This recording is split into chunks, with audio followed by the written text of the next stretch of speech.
Chartered accountants हों या कोई भी और प्रोफेशन हो, करियर की सही गाइडेंस मिलना हर स्टूडेंट के लिए, हर प्रोफेशनल के लिए बहुत ज़्यादा ज़रूरी होता है। कोशिश करें आपकी सीवी ब्रीफ हो मगर आपका मैसेज डिलीवर जरूर करते हैं कि आप किस उससे बिलोंग करते हैं। छोटी छोटी कॉन्फ्रेंसेस में भी बिलियंस ऑफ डॉलर्स की इन्वेस्टमेंट्स लोग वहाँ साइन अप कर रहे हैं। कि भाई सीए तो बहुत पैसे कमाते हैं, तो डायरेक्शन जो है ना सीए में बड़ा इंपॉर्टेंट है पढ़ाई का। या इतनी जॉब्स हैं कि आप यहाँ से बैठ के भी अप्लाई करेंगे तो हो जाएगा। आप पोर्टल से अप्लाई करना is like 10% and references 90% connection वगैरह, या दोनों का 50-50 का वेटेज होगा।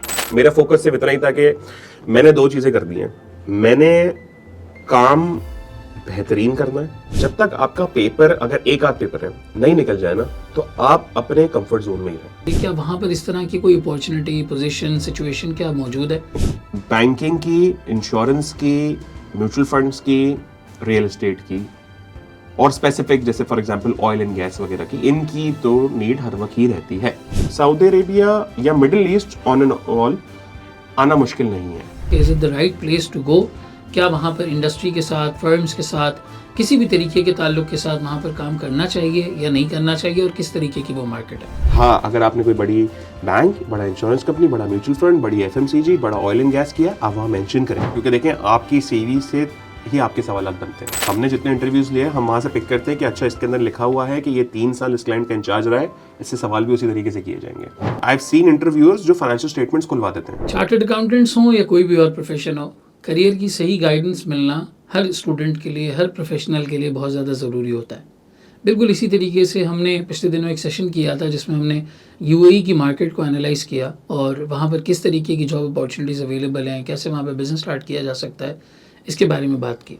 बड़ा अच्छा फीडबैक और बहुत अच्छी रिक्वेस्ट लोगों की तरफ से हमारे पास आई कि हम इसी तरीके से सिमिलरली सऊदी अरेबिया की मार्केट को भी कैटर करें, जो आजकल गल्फ़ रीजन के अंदर बहुत ज़्यादा बूमिंग मार्केट है। बहुत सारे इनिशिएटिव्स वहाँ पे लिए जा रहे हैं, बहुत सारी कंपनीज एंटर हो रही हैं, छोटी छोटी कॉन्फ्रेंसेस में भी बिलियंस ऑफ डॉलर्स की इन्वेस्टमेंट्स लोग वहाँ साइन अप कर रहे हैं। Lot of economic activities going on there. So क्या चार्टर्ड अकाउंटेंट्स के लिए, ACCAs के लिए, फाइनेंस प्रोफेशनल्स के लिए, ICWs के लिए, क्या वहाँ पर इस तरह की कोई अपॉर्चुनिटी, पोजीशन, सिचुएशन क्या मौजूद है? ख़ासतौर पे पाकिस्तान से जो लोग इन प्रोफेशन से ताल्लुक़ रखते हैं, क्या वो सक्सेसफुली वहाँ पर लैंड कर सकते हैं? How is the job market over there? Landscape किस तरीके का है? क्या रिक्वायरमेंट्स हैं? कैसे असेस किया जाता है? आज हम इन्हीं तमाम बातों को जो है वो डिस्कस करेंगे और वो आपको डिसीजन मेकिंग में काफ़ी हद तक हेल्प करेगा कि is it the right place to go? क्या वहाँ पर इंडस्ट्री के साथ, फर्म्स के साथ, किसी भी तरीके के ताल्लुक के साथ वहाँ पर काम करना चाहिए या नहीं करना चाहिए, और किस तरीके की वो मार्केट है? आज जो गेस्ट हमारे साथ मौजूद हैं, उन्होंने न सिर्फ खुद चार्टर्ड अकाउंटेंसी कंप्लीट की है, बल्कि अपनी आर्टिकल्स के दौर से ही has been working in Saudi Arabia. KPMG Pakistan को कंटिन्यू करने के बाद ही went to KPMG Saudi Arabia, वहाँ पर इंडस्ट्री में भी काम किया। फ़िलहाल KPMG के साथ जो है वो मैनेजरियल कैपेसिटी में काम कर रहे हैं और अच्छे मुनफरद बहुत ज़्यादा इंटरेस्टिंग प्रोजेक्ट्स के ऊपर इनकी जो है वो इन्वॉल्वमेंट है। आए हम इनसे सुनते हैं, समझते हैं इस मार्केट के बारे में, और फिर हमारी डिसीजन मेकिंग में ये हमें कैसे हेल्प करेगा, इसको एनालाइज करते हैं। अस्सलाम वालेकुम अब्दुल बासित। वालेकुम सलाम मुज़म्मिल। कैसे हो? अल्हम्दुलिल्लाह भाई। All good? ऑल गुड अल्हम्दुलिल्लाह। भाई पहले तो बहुत बहुत शुक्रिया, तुमने टाइम निकाला, दोपहर का ये वक्त और धूप वगैरह, गर्मी काफ़ी है पाकिस्तान में, तो वक्त निकालना, यहाँ पर आना, बड़ी एक शॉर्ट ट्रिप थी आपकी पाकिस्तान में, बट स्टिल आई फेल्ट कि नहीं, टाइम थोड़ा सा निकलना चाहिए इस चीज़ के लिए और लोगों को जो है वो गाइडेंस मिलनी चाहिए। Thank you for being over here. नहीं थैंक यू यार, actually we go way back, तो ये तो इतना सा तो कर ही सकता, तो I had no issue with that. नहीं, बहुत अच्छी बात है। अब अब्दुल बासित, जैसे कि हमने इसका प्रीमाइस एक बयान किया कि हमें सऊदी मार्केट को एनालाइज करना है, उसको समझना है और वो सारी चीज़ को एनालाइज करना है ताकि हमारे जो स्टूडेंट्स हैं, फाइनेंस प्रोफेशनल्स हैं, CA फाइनलिस्ट हैं, उनको काफ़ी हद तक इसमें हेल्प मिले। लेकिन before going on to that, मैं पहले थोड़ा सा आपकी जर्नी को समझना चाहूँगा। How did you start chartered accountancy की, किस तरीके से आपने कंटिन्यू किया, वो डिसीजन क्यों लिया वहाँ पर जाने का, थोड़ा सा हम उसे जो है वो डिस्कस करते हैं। So right from your schooling career और वो सारी चीज़ें थोड़ा सा अपने बारे में बताएं। अच्छा, मेरा बैकग्राउंड जो है ना वो कोई OA लेवल्स का नहीं है। I am from the humble background of Sindh board, तो मैं वहाँ से होता हुआ आया हूँ। सिंध बोर्ड से मैंने मैट्रिक सिस्टम के थ्रू गुजरता हुआ आया। उसके बाद इंटरमीडिएट बोर्ड में ये हुआ कि since my sister had gone to Aga Khan college, तो उन्होंने कहा कि यार तुम भी जाओ। वहाँ जाके थोड़ा कूल एनवायरनमेंट में हमने पढ़ाई की आगा खान के अंदर, और आगा खान में पढ़ते हुए कुछ अच्छे दोस्त बने। वहाँ जाके थोड़ा बहुत अच्छा CA का जो रुझान था कि भाई CA करना है, वो 6-7 क्लास में जो है ना, वो पता नहीं शादी में या कहीं किसी अच्छे इवेंट में किसी बंदे से इंटरेक्शन हुआ था, I met someone and I got to know कि इसने सीए वगैरह किया हुआ है। तो उस वक्त तो इतना नहीं पता होता, वो 6-7 क्लास में आपको सिर्फ ये होता है दोस्तों के साथ घूमना है और जाके बस बैठ जाना है और जो पढ़ाई हो जाएगी वो हो जाएगी। बट उस वक्त जब थोड़ा सा पता चला कि भाई सीए तो बहुत पैसे कमाते हैं, तो अब बचपन में क्या होता है यही पता होता है भाई पैसे चाहिए, बहुत अच्छी ऐसी जॉब हो जो अच्छे से पैसे कमा दे। सही बात। तो वही दिमाग में था। बट नंदलेस जब थोड़ा सी अक्ल और मेच्योरिटी सेंस आने लगा तो पता चला कि नहीं, इट्स अ प्रेस्टिजियस क्वालिफिकेशन और ग्लोबल आउटरीच इसकी बहुत ज्यादा है कि भाई मोबिलिटी सबसे अच्छी है, नो डाउट अबाउट दैट। तो अच्छा, हर वक्त ना मुझे एक चीज बड़ा वो करती थी अट्रैक्ट के, मुझे बोर्ड रूम में मीटिंग्स वगैरह होती है ना, लोग बैठे हुए होते हैं और एक बंदा बोल रहा होता है, प्रेजेंटर, बचपन से बोलने का बहुत शौक था, ठीक है। तो मैंने कहा यार नहीं, अगर इस प्रोफेशन के बाद ये करने के बाद अगर ये मिल रहा है मौका कि यार आप इतने एक प्रेस्टिजियस लोगों को बैठा के उनको देख के उनके साथ बात करोगे या उनके साथ सेशन करोगे या उन्हें आप कुछ चीजें टेक्स दोगे अपने कि भाई आपकी कंपनी के साथ ये मसाइल हैं, ये मसाइल नहीं है, अपनी कंपनी को इस तरह सही कर सकते हो, तो एक बड़ी मजेदार चीज है ये। एंड आपको लगता है कि आपने ना कोई पर्पस अचीव कर लिया है या आप कुछ वैल्यू ऐड कर रहे हो लोगों के साथ और प्रोफाइल के अंदर चीजों की। तो उसके बाद फिर जब सीए के प्रोफेशन में इंटरमीडिएट किया आगा खान से, उसके बाद सीए के प्रोफेशन में आया जहां आपसे भी मुलाकात हुई और उस प्रोफेशन में फिर आगे चले। स्टार्ट के मॉड्यूल्स बड़े अच्छे गुजरे, ठीक है, ABCD बेहतरीन गुजरा। यानी अब ये चीज मैं आपको बता रहा हूँ, आपने सीए स्टूडेंट्स को खैर जो यंग स्टूडेंट्स हैं जो कि फिलहाल घुसे हैं, भैया आपने डिस्करेज डीमोटिवेट नहीं होना है, ठीक है। स्टार्ट में हम आए, हम भी बहुत तेज गए, हम फास्ट ट्रैक के थ्रू आए, सब कुछ करते रहे। जब फाइनल स्टेज के मॉड्यूल्स में आए, which I believe now is CFAP और MSA वगैरह, तो उसमें थोड़े से सेटबैक आए, ठीक है, मगर उसको भी ओवरकम कर लिया, ठीक है। जिस तरह भी किया बस कर लिया, ठीक है, अच्छा रहा अल्हम्दुलिल्लाह। जब पर्टिकुलर पेपर ने तंग किया बहुत, मुझे एक पेपर ने बहुत तंग किया, वो अब है नहीं सीए के अंदर। तो अगर बच्चों को आजकल के स्टूडेंट्स को पेपर पता चल जाए कि वो किस तरीके का आता था और उसमें ज्यादती क्या होती थी उस पेपर के अंदर हमारे साथ, तो सर पकड़ के बैठ जाएंगे। भाई मैथ का पेपर था, मैनेजमेंट अकाउंटिंग का पेपर, उस पेपर ने मुझे बहुत तंग किया, ठीक है। अब मेरी मैथ्स इतनी अच्छी नहीं है भाई, फुल फैक्ट बात करता हूँ, मुझे लिटरेचर का शौक है, मुझे लिखने का बोलने का शौक है, मेरी मैथ्स बिल्कुल भी इतनी अच्छी नहीं है। मैं मैथ्स जो अकाउंटिंग के पर्सपेक्टिव से कर लेते हैं वो कर लेते हैं, मेंटल मैथ्स या इस तरह की मैथ्स मुझसे नहीं हो पाती। मैं आपको इतनी एक मजेदार बात बताऊं कि जो QT का पेपर हमारा होता था मॉड्यूल ए के अंदर, उसमें उसमें कैलकुलस वगैरह होता था, वो मुझे कभी समझ ही नहीं आया। वो हो गया लॉग, मुझे कभी समझ नहीं आया लॉग में वो नेगेटिव और पॉजिटिव वो एक्स, वो मुझे नहीं समझ आता था कभी भी। मैं परेशान, मैं वो पेपर तक 70 नंबर का अटेम्प्ट करके आया था यार। सही बात। मैंने बोला यार अब 70 में से 50 भी सही हुआ तो निकल जाएंगे आप इंशाल्लाह ताला। तो ये मेरा हाल था। नॉनदलेस मैक ने तंग किया, उसको काफी हद तक दिया। जब अच्छा मजेदार चीज ये थी कि बिल्कुल जब लास्ट अटेम्प्ट थी मैक की, कि उसके बाद से MSA शुरू होने वाला है, ट्रांजिशनिंग थी, वही पॉलिसी खत्म हो रही थी, वो शुरू हो रही थी। बिल्कुल ट्रांजिशन पीरियड के बिल्कुल आखिरी अटेम्प्ट में अल्हम्दुलिल्लाह हमने मैक क्लियर किया और हमने आईकब को बोला लाओ कि चलो हमें पास कर दो, अभी आखिरी पेपर था, अब खुदा हाफिज, अब मैंने नहीं आना इधर आपके पास पेपर देने के लिए। नॉनदलेस अल्हम्दुलिल्लाह बहुत अच्छा रहा। अच्छा ऐसा नहीं कि मैं बुरा स्टूडेंट था, मैं अच्छा स्टूडेंट था, मैं अपने पिछले इंटरमीडिएट और मैट्रिकुलेशन के समय भी अच्छा स्टूडेंट था। मगर एक चीज है कि सीए के अंदर जो है ना, वो अच्छे स्टूडेंट भी मार्क खा जाते हैं। आप माशाल्लाह टीचर हैं मुजम्मिल, तो आप इस चीज को सेकंड करते हैं कि एक पढ़ने का तरीका ना, मैं अब इसमें एक बड़ी अच्छी चीज ऐड करना चाहूंगा कि डायरेक्शन जो है ना सीए में बड़ा इंपॉर्टेंट है पढ़ाई का। स्टूडेंट्स कभी कभार पढ़ रहे होते हैं मगर डायरेक्शनलेस पढ़ाई हो रही होती है, तो वो एक छोटी सी चीज है जो इंपॉर्टेंट है और बच्चों को हर तरीके का मटेरियल जमा कर लेते हैं, सब कुछ करने लग जाते हैं, फोकस एक तरीके का नहीं होता था। बिल्कुल ऐसा ही है, यू राइट अबाउट इट। तो अब अल्हम्दुलिल्लाह हम जब आर्टिकल्स वगैरह कर रहे थे, तो अब आर्टिकल्स मैंने की KPMG से, ठीक है, मैंने KPMG पाकिस्तान से, KPMG पाकिस्तान से मैंने सीए इंटरमीडिएट के बाद जो नॉर्मल प्रोसेस होता है कि आपने फर्म्स वगैरह में एंटर होना होता है, इंटरव्यूज वगैरह जो देने होते हैं, तो मैं KPMG पाकिस्तान में गया। वहां पे मैं जब गया तो मेरा मेजर जो सेक्शन था, the section which I was in was particularly finance, और वो फाइनेंस बोल रहा हूँ, द बैंकिंग FS सेक्शन, ठीक है, फाइनेंशियल सेक्टर। तो मेरे क्लाइंटेल बिल्ड होते गए फाइनेंशियल सेक्टर की बेसिस पे, which included micro finance banks, एक आध अच्छे बैंक्स, बड़े बैंक्स ऑफ पाकिस्तान, छोटी इंश्योरेंस कंपनियां, देन एक आध अच्छी बड़ी इंश्योरेंस कंपनियां, इन्वेस्टमेंट कंपनीज और DFIs, यहाँ पे डेवलपमेंट फाइनेंशियल इंस्टीट्यूशंस पाकिस्तान में होते हैं, उनके थ्रू मैं फाइनेंशियल सेक्टर के थ्रू गुजरता गया। और जब अराउंड आई बिलीव 2 से 2.5 साल हुए थे. देन मेरी कॉल अप आई सेकंडमेंट पे और I went to actually Saudi Arabia. वहां से मेरी सऊदी अरेबिया की जर्नी शुरू हुई कि आपको सेकंडमेंट का मौका मिला उस सऊदी secondment जाने का का. मौका मिला. अब आई डिड नॉट नो कि I would and up in Saudi Arabia for the next 10 years. वो पहला स्टेप था जो मैंने लिया पाकिस्तान से बाहर मूव होने का for a short period of time, which was the secondment. But मेरे सऊदी अरेबिया का गेटवे वो पहली सेकंडमेंट थी. So that was like about 6 months secondment जो थी स्टार्ट में. 4.5 months or so. 4.5 months or so. बिल्कुल वो जो एग्जाम से पहले वाला टाइम होता है. एग्जाम जनवरी स्टार्ट होता है. हाँ एग्जैक्टली. एग्जाम देते ही जो टाइम होता है जनवरी से स्टार्ट होता है और अप्रैल तक वो जो अप्रैल या मई तक वो जो जाता है. बिल्कुल ऐसा ही. एक अटेम्प्ट खत्म होती है, दूसरी आने वाली होती है, इसके बीच में आप सेकंडेड. और आप दुआ कर रहे हो तो अगर आखिरी पेपर दे के भाई ये निकल जाएगा. हाँ. So you were in Jeddah at that. I was in Jeddah. Yes. ठीक है. सो केपीएमजी जद्दा से आपका सफर स्टार्ट हुआ, ये जर्नी स्टार्ट हुई that you went to Saudi Arabia. When you went on secondment over there, कैसा एक्सपीरियंस था? हम थोड़ा सा इसको कवर करते हुए चलते हैं कि लोगों को आज भी सेकंडमेंट का मौका मिलता है. अब मैं सवाल पूछना ये चाह रहा हूँ प्राइमरीली कि देखें सेकंडमेंट में 2 तरीके के लेंसेज होते हैं. एक लेंस ये होता है बंदे का सोचने का कि यार मैं एक अच्छा अमाउंट अर्न कर लूँगा, विच इज़ फेयर, जो सेकंडमेंट का एक आउटकम होता है. दूसरा लेंस ये होता है कि यार मुझे जाके देखना है ये मार्केट कैसी है, काम कैसा है, और इसके थ्रू मुझे क्या यहाँ पे जॉब करनी चाहिए या नहीं करनी चाहिए.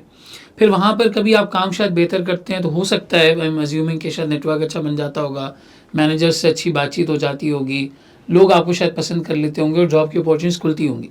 सो आज अगर कोई सीए फाइनलिस्ट सेकंडमेंट पर जाता है तो what should be the right mindset before going to इस तरह की किसी सेकंडमेंट के ऊपर, और फिर वहाँ पर किस तरीके से काम करना चाहिए? हम इसे टच करते हुए आगे चलते हैं. अच्छा मज़ा, आपने जो दूसरी बात की ना वो बहुत अच्छी बात की.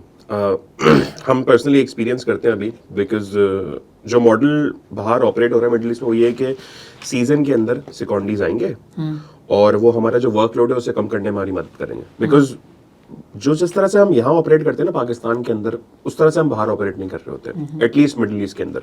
I can speak on behalf middle east. हमारा मॉडल काम करने का इस तरीके से होता है कि पाकिस्तान में तो आपने बैंक पे देखा होगा 17 लोगों की 18 लोगों की टीम होती है, 19 लोगों की टीम होती है. It does not work that way in the middle east. Middle east के अंदर आपकी टीम कंप्राइज करेगी मैनेजर से, डायरेक्टर पार्टनर तो होंगे ही होंगे आपके, आपका मैनेजर होगा, एक बड़े बैंक पे भी एक ही मैनेजर होगा, उसके बाद 2-3 वहाँ के ज़्यादा से ज़्यादा इंचार्ज होंगे और 1-2 सेकंडरीज होंगे. तो टीम का साइज जो है ना 50% कम हो जाता है, बिकॉज वहाँ एक बंदा मल्टीपल टास्क कर रहा होता है, मल्टीपल क्लाइंट्स कर रहा होता है. तो ये एक चीज़ इंपॉर्टेंट है जिस पे हम बाद में टच बेस करेंगे आगे गोइंग फॉरवर्ड. मगर अभी जो आपने बात की कि सेकंडरी जब लेट्स से सऊदी अरेबिया आता है और ऑडिट फर्म में आके अपनी सेकंडमेंट शुरू करता है, तो उसका माइंडसेट क्या होना चाहिए? देखें, अब अगर मॉनेटरी माइंडसेट रखा हुआ है ना तो बहुत शॉर्ट टर्म है, मैं ये सजेस्ट बिल्कुल नहीं करूंगा. अगर उसका ऑब्जेक्टिव अल्टीमेटली लैंड करना या परस्यू करना अपॉर्चुनिटी सऊदी अरेबिया के अंदर, तो उसके पास मॉनेटरी अपॉर्चुनिटीज और वेन्यूज बहुत आएंगे. शॉर्ट टर्म के अंदर मॉनेटरी माइंडसेट ना रखे. शॉर्ट टर्म में मॉनेटरी माइंडसेट रखना मतलब, क्योंकि मसला है कि आपका फिर जो प्रोसेस होगा या काम करने का तरीका होगा वो भी उसी को फॉलो कर रहा होगा. अगर आप ये माइंडसेट रखेंगे कि मैंने अपने मैनेजर को, अपने इमीडिएट मैनेजर को या अपने इमीडिएट डायरेक्टर या अपने इमीडिएट पार्टनर को इम्प्रेस करना है, या उसे इस फ्रेम ऑफ माइंड में लेकर आना है कि ही विल सिलेक्ट मी या he will consider me as a potential candidate for hiring process. Because secondment के बाद I am telling you there is a high chance कि आप हायर हो जाओ. क्यों? क्योंकि एक बंदा जो आप स्ट्रेंजर, जिसको आप जानते नहीं, जिससे आप एक इंटरव्यू सेशन करेंगे, उसकी हायरिंग से बेहतर ये नहीं कि आप एक सेकंडी को हायर करें जिसके साथ ऑलरेडी काम कर चुके हैं आप, आपका एक्सपीरियंस रह चुका है, आप जानते हैं कि वो काम किस तरीके का करता है, उसका कम्युनिकेशन, उसकी 10,000 चीजें किस तरीके की हैं. You know that person already. Exactly. तो वो बेहतर है, उसको हायर करना बेहतर है. मगर अगर उसने इस चीज को प्रूव किया है कि हाँ मैं आपके इस एनवायरनमेंट के अंदर काम कर सकता हूँ और मैं आप लोगों के साथ एडजस्ट कर जाऊंगा, तो ये माइंडसेट होना कि मैंने इस 4-5 महीने में सीखना है, उस मार्केट को एक्सप्लोर करना है, उस मार्केट में किस तरीके से काम होता है वो देखना है, और अपने सीनियर्स को या अपने बॉसेस को, पार्टनर्स, डायरेक्टर्स को एक बेहतर ऑडिट और एक बेहतर काम करके देना है, वो ज्यादा बेहतर माइंडसेट है. Because if you land a job over there, monetary venues बहुत आने वाले हैं आपके पास, तो रेस्ट अश्योर्ड. तो it's better to go for option B rather than option A. तो एक बात मुझे ये बताएं कि अब एक शख्स है वो कहता है मुझे जाना है सेकंडमेंट पे, तो यहाँ पाकिस्तान में ऐसा क्या काम करेगा कि वो हाईलाइट हो जाएगा सेकंडमेंट के लिए? अच्छा, ये बड़ी मजेदार हासिल बात है। करना भी तो एक फैक्टर है ना। ये बड़ी मजेदार चीज़ है। अब हमारी ऑडिट फर्म्स बड़ी पाकिस्तान की बड़ी डिफरेंट तरीके से ऑपरेट कर रही होती हैं। इधर आप अपने मैनेजर के फेवरेट होते हो तो आप सेकंडमेंट में चले जाते हो, या काफी टाइम ऐसा होता है कि आपके पास कोई काम नहीं होता तो भी आपको सेकंडमेंट भेज दिया जाता है। तो नॉनदलेस अगर देखें, जो फाइनेंशियल सेक्टर होता है ना, उसमें बड़ी एक मजेदार चीज होती है कि आप जो बंदा एफएस का, हम अपनी इंडस्ट्री उसमें आप भी उसी का पार्ट है, हम बोलते हैं कि जो बंदा एफएस करता है ना वो कोई भी क्लाइंट कर सकता है, और जो नॉन एफएस करता है ना उसके लिए एफएस करना बहुत मुश्किल हो जाता है। ऐसे ही तो जो एफएस बैकग्राउंड के लोग हैं, मैं उन्हें सजेस्ट करूंगा कि भाई अगर आप एफएस बैकग्राउंड के तो आप तो बहुत खुश नसीब हो, ठीक है। बाहर बूम हो रहा है एफएस, आहिस्ते आहिस्ते फाइनेंशियल सेक्टर ओवरऑल ग्रो कर रहा है। स्टैंडर्ड्स नए नए आ रहे हैं उसको हाईलाइट करने के लिए। आप कुछ टाइम पहले देखेंगे IFRS 9 आया, जो कब से आया हुआ था, मगर चूंकि इश्यूज शुरू होना हुए तो इसकी इम्प्लीमेंटेशन तेजी से होने लगी। इंश्योरेंस को भी आहिस्ते आहिस्ते टच बेस किया गया। IFRS 4 काफी टाइम से जो है मार्केट में रखा हुआ था, लोग उसको लगा नहीं रहे थे मगर वो रखा हुआ था, छोटा मोटा उसके ऊपर काम होता रहता था। मगर उसके ऊपर IFRS 17 आया, IFRS 17 पे काम हुआ और अब तेज तरीके से IFRS 17 पे काम हो रहा है फाइनेंशियल सेक्टर में बहुत ज्यादा। तो अगर आप फाइनेंशियल सेक्टर के हैं और आप स्पेसिफिक कोई काम जानते हैं, लेट्स से आप कोई अकाउंटिंग जानते हैं, हाइपर इन्फ्लेशन की अकाउंटिंग जानते हैं, या आप स्पेसिफिक कोई डेरिवेटिव की अकाउंटिंग वगैरह जानते हैं, तो एक्सपर्ट्स तो चाहिए होते हैं, वो एक सेपरेट एरिया है। मगर फाइनेंशियल सेक्टर की सिक्योरमेंट काफी आसानी से हो जाती है as compare to non financial sector की, बिकॉज नॉन फाइनेंशियल सेक्टर के अंदर कैंडिडेट्स बहुत ज्यादा होते हैं, फाइनेंशियल सेक्टर में कैंडिडेट्स कम होते हैं। तो उन्हें 10 चाहिए होते हैं, 15 अप्लाई करते हैं, 11 को वो ले जाते हैं अपने पास। नॉन फाइनेंशियल में थोड़ा सा लोग शायद स्ट्रगल करें। नॉनदलेस अगर आप क्रीम हैं, आपने अपना काम बेहतरीन किया है, आप जिस नॉन एफएस क्लाइंट पे थे आपने उस वहां पर पूरा ऑडिट एक प्रोसेस को समझा है, देखिए एक स्पेसिफिक एरिया के ऑडिट करना और एक कंपनी को थ्रू एंड थ्रू प्रोसेस को समझना होलिस्टिकली करना बिल्कुल बहुत बेहतर है। मैं ये कहूंगा कि अगर आप प्रोसेस भी एक कर रहे हो ना, या आप एक हेड भी कर रहे हो, आप कोशिश ये करें कि आप दूसरों के साथ बैठकर एक प्रोसेस अंडरस्टैंडिंग जरूर लें। बिकॉज इंटरव्यूअर जो होता है ना, वो टेक्निकल सवाल तो कर रहा होता है, मगर उसको अगर ये आइडिया हो जाए ना कि सामने वाले को एक बिजनेस की अंडरस्टैंडिंग है, तो वो बहुत प्रेफर करता है आपको। बिकॉज ऑडिट जो है ना वो बिजनेस की अंडरस्टैंडिंग के बाद शुरू होता है। हमारा प्रोफेशन, अगर आपको बिजनेस नहीं पता कैसे ऑपरेट करता है तो आई एम सॉरी, आप ऑडिट नहीं कर सकते, बिकॉज आप उसकी प्रॉब्लम्स को समझे बगैर या आप उसके प्रोसेस को समझे बगैर कैसे उसको ऑडिट कर सकते हैं। तो ये ऑन एंड ऑल एक कंक्लूजन है कि मेरे नजदीक एफएस सेक्टर वाले, चूंकि उनके पास अपॉर्चुनिटीज ज्यादा होती हैं और वो कम होते हैं, तो उनके लिए सेकंडमेंट मूव करना ज्यादा बेहतर और आसान। डिमांड ज्यादा होती है, सप्लाई कम होती है, लोग कम होते हैं एफएस के अंदर। वेन्यूज भी नॉन एफएस में थोड़ा मुश्किल होता है, लेकिन अगर आप अपना काम उस तरह से कर रहे हैं और अपने आप को प्रूव करते हैं तो सेकंडमेंट की अपॉर्चुनिटीज वहां से निकल आती है। लेकिन अब आपकी बात सुन के ना मुझे एक चीज़ तो समझ में आ गई कि if you want to test the waters, आप किसी मार्केट को टेस्ट करना चाहते हैं, देखना चाहते हैं, तो एक तरीका ये हो सकता है कि आप आर्टिकल्स में ही उसकी सेकंडमेंट को तलाश करें, अगर आर्टिकल्स इस तरह की हैं और आपको वो अपॉर्चुनिटी मिलती है। थोड़ा सा एक फैक्टर यहाँ पे अब्दुल बासित ये भी है कि सेकंडमेंट की अपॉर्चुनिटीज़ बहुत ज़्यादा एक टॉप 10 फर्म्स के अंदर नज़र आती हैं।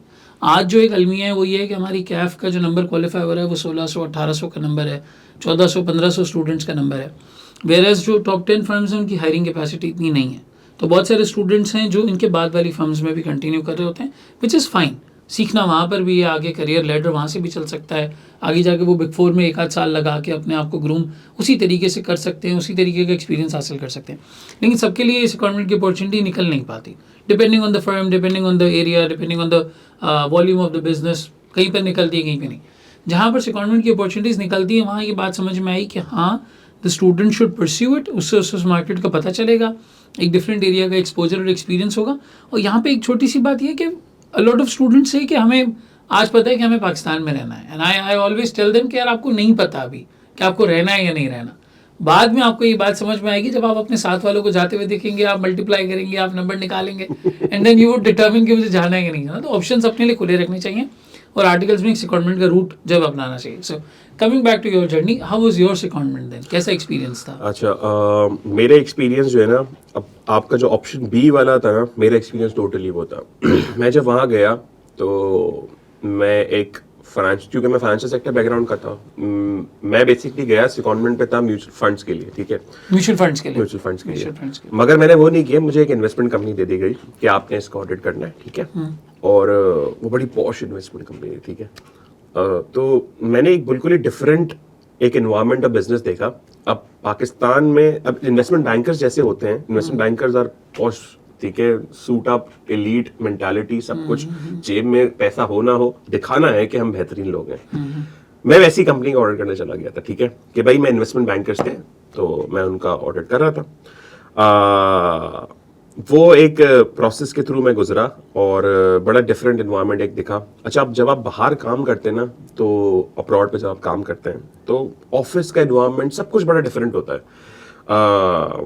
आपको लग रहा होता है कि यार मैं एक डिवर्स एनवायरनमेंट में काम कर रहा हूँ, तो वो 2-3 दिन बाद आप एब्जॉर्ब कर जाते हैं कि मैं एक नए एनवायरनमेंट के अंदर आ गया हूँ, मैं अपने वो देसी एनवायरनमेंट से बाहर आ गया हूँ कि मैं यहाँ टेबल से वहाँ आवाज़ नहीं दे सकता, और सब कुछ एक प्रोसेस के थ्रू गुजरना होता है। पानी भरने खुद उठना होता है। पानी भरने तो डेफिनेटली खुद उठना होता है, और चाय बनाने भी खुद उठना चाय होता बनाने है, भी खुद उठना उठना होता सही। है। तो दूसरा एक चीज के आपको दिखेगा कि जो पार्टनर्स हैं वो इतने रिस्पेक्टफुली आपसे मिलेंगे और आपको ग्रीट करेंगे कि आप बोलेंगे यार ये कुछ अलग हो गया जिंदगी कुछ में। क्या चल रहा है, ये इतना मेरी टेबल के बराबर में आके क्यों बैठ रहे हैं मेरे साथ, मुझे इनवाइट कर रहे हैं रूम के अंदर के आए बैठे हैं, वो बात करते हैं। सो द फ्रेम माइंड का जो होता है ना, जो उनका एक मंत्रा होता है दिमाग का, वो बड़ा डिफरेंट चल रहा होता है, because they already been there. मैं जब गया तो मुझे ये एक बड़ा ट्रांजिशन, एक पैराडाइम शिफ्ट हुआ मेरे लिए कि यार ये लोग बड़े डिफरेंट तरीके से ऑपरेट कर रहे हैं। नॉनदलेस मैं उसमें एडजस्ट करके, क्योंकि एक अच्छी इन्वायरमेंट थी, मैं उसमें एडजस्ट कर गया। मेरा फोकस सिर्फ इतना ही था कि मैंने 2 चीजें कर दी हैं।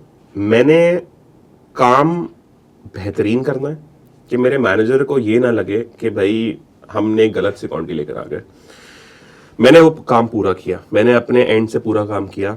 मजेदार बात, मेरा उस वक्त एक पेपर रहता था, ठीक है, एंड मेरे दिमाग में एक चीज तो सेट थी कि मैंने पेपर दिए बगैर, अच्छा ये एक पर्सनल प्रेफरेंस है, मैं सजेशन नहीं दूंगा मगर एक पर्सनल प्रेफरेंस है, मेरा मानना ये है कि जब तक आपका पेपर ना निकल जाए ना, इस पे मैं क्योंकि एक कनेक्शन है वो मैं उस पर लेकर आऊंगा, जब तक आपका पेपर, अगर एक आध पेपर है नहीं निकल जाए ना, तो आप अपने कंफर्ट जोन में ही रहें।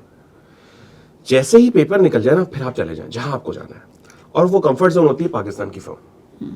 पाकिस्तान की फर्म आपका कंफर्ट जोन है। अगर आपका एक आध पेपर बचा हुआ है, आप जान मारें, पेपर निकालें, उसके बाद आप चले जाएं। सिक्योरमेंट वगैरह आप करते रहें, आप अपने ऑप्शंस को खुला रखें। जैसे मेरे केस में ये एक बेहतरीन चीज थी कि मेरे मैनेजर ने मुझे पार्टनर के साथ डायरेक्ट भी किया हुआ था, ठीक है, तो I was in direct connection with the partner review वगैरह के अंदर। जब मेरी सिक्योरमेंट खत्म हुई तो मुझे मैनेजर ने नहीं, मुझे मेरे पार्टनर ने जॉब ऑफर की थी डायरेक्ट कि प्लीज आ जाओ हमारे पास, तुम्हें आना है, please come on board with us.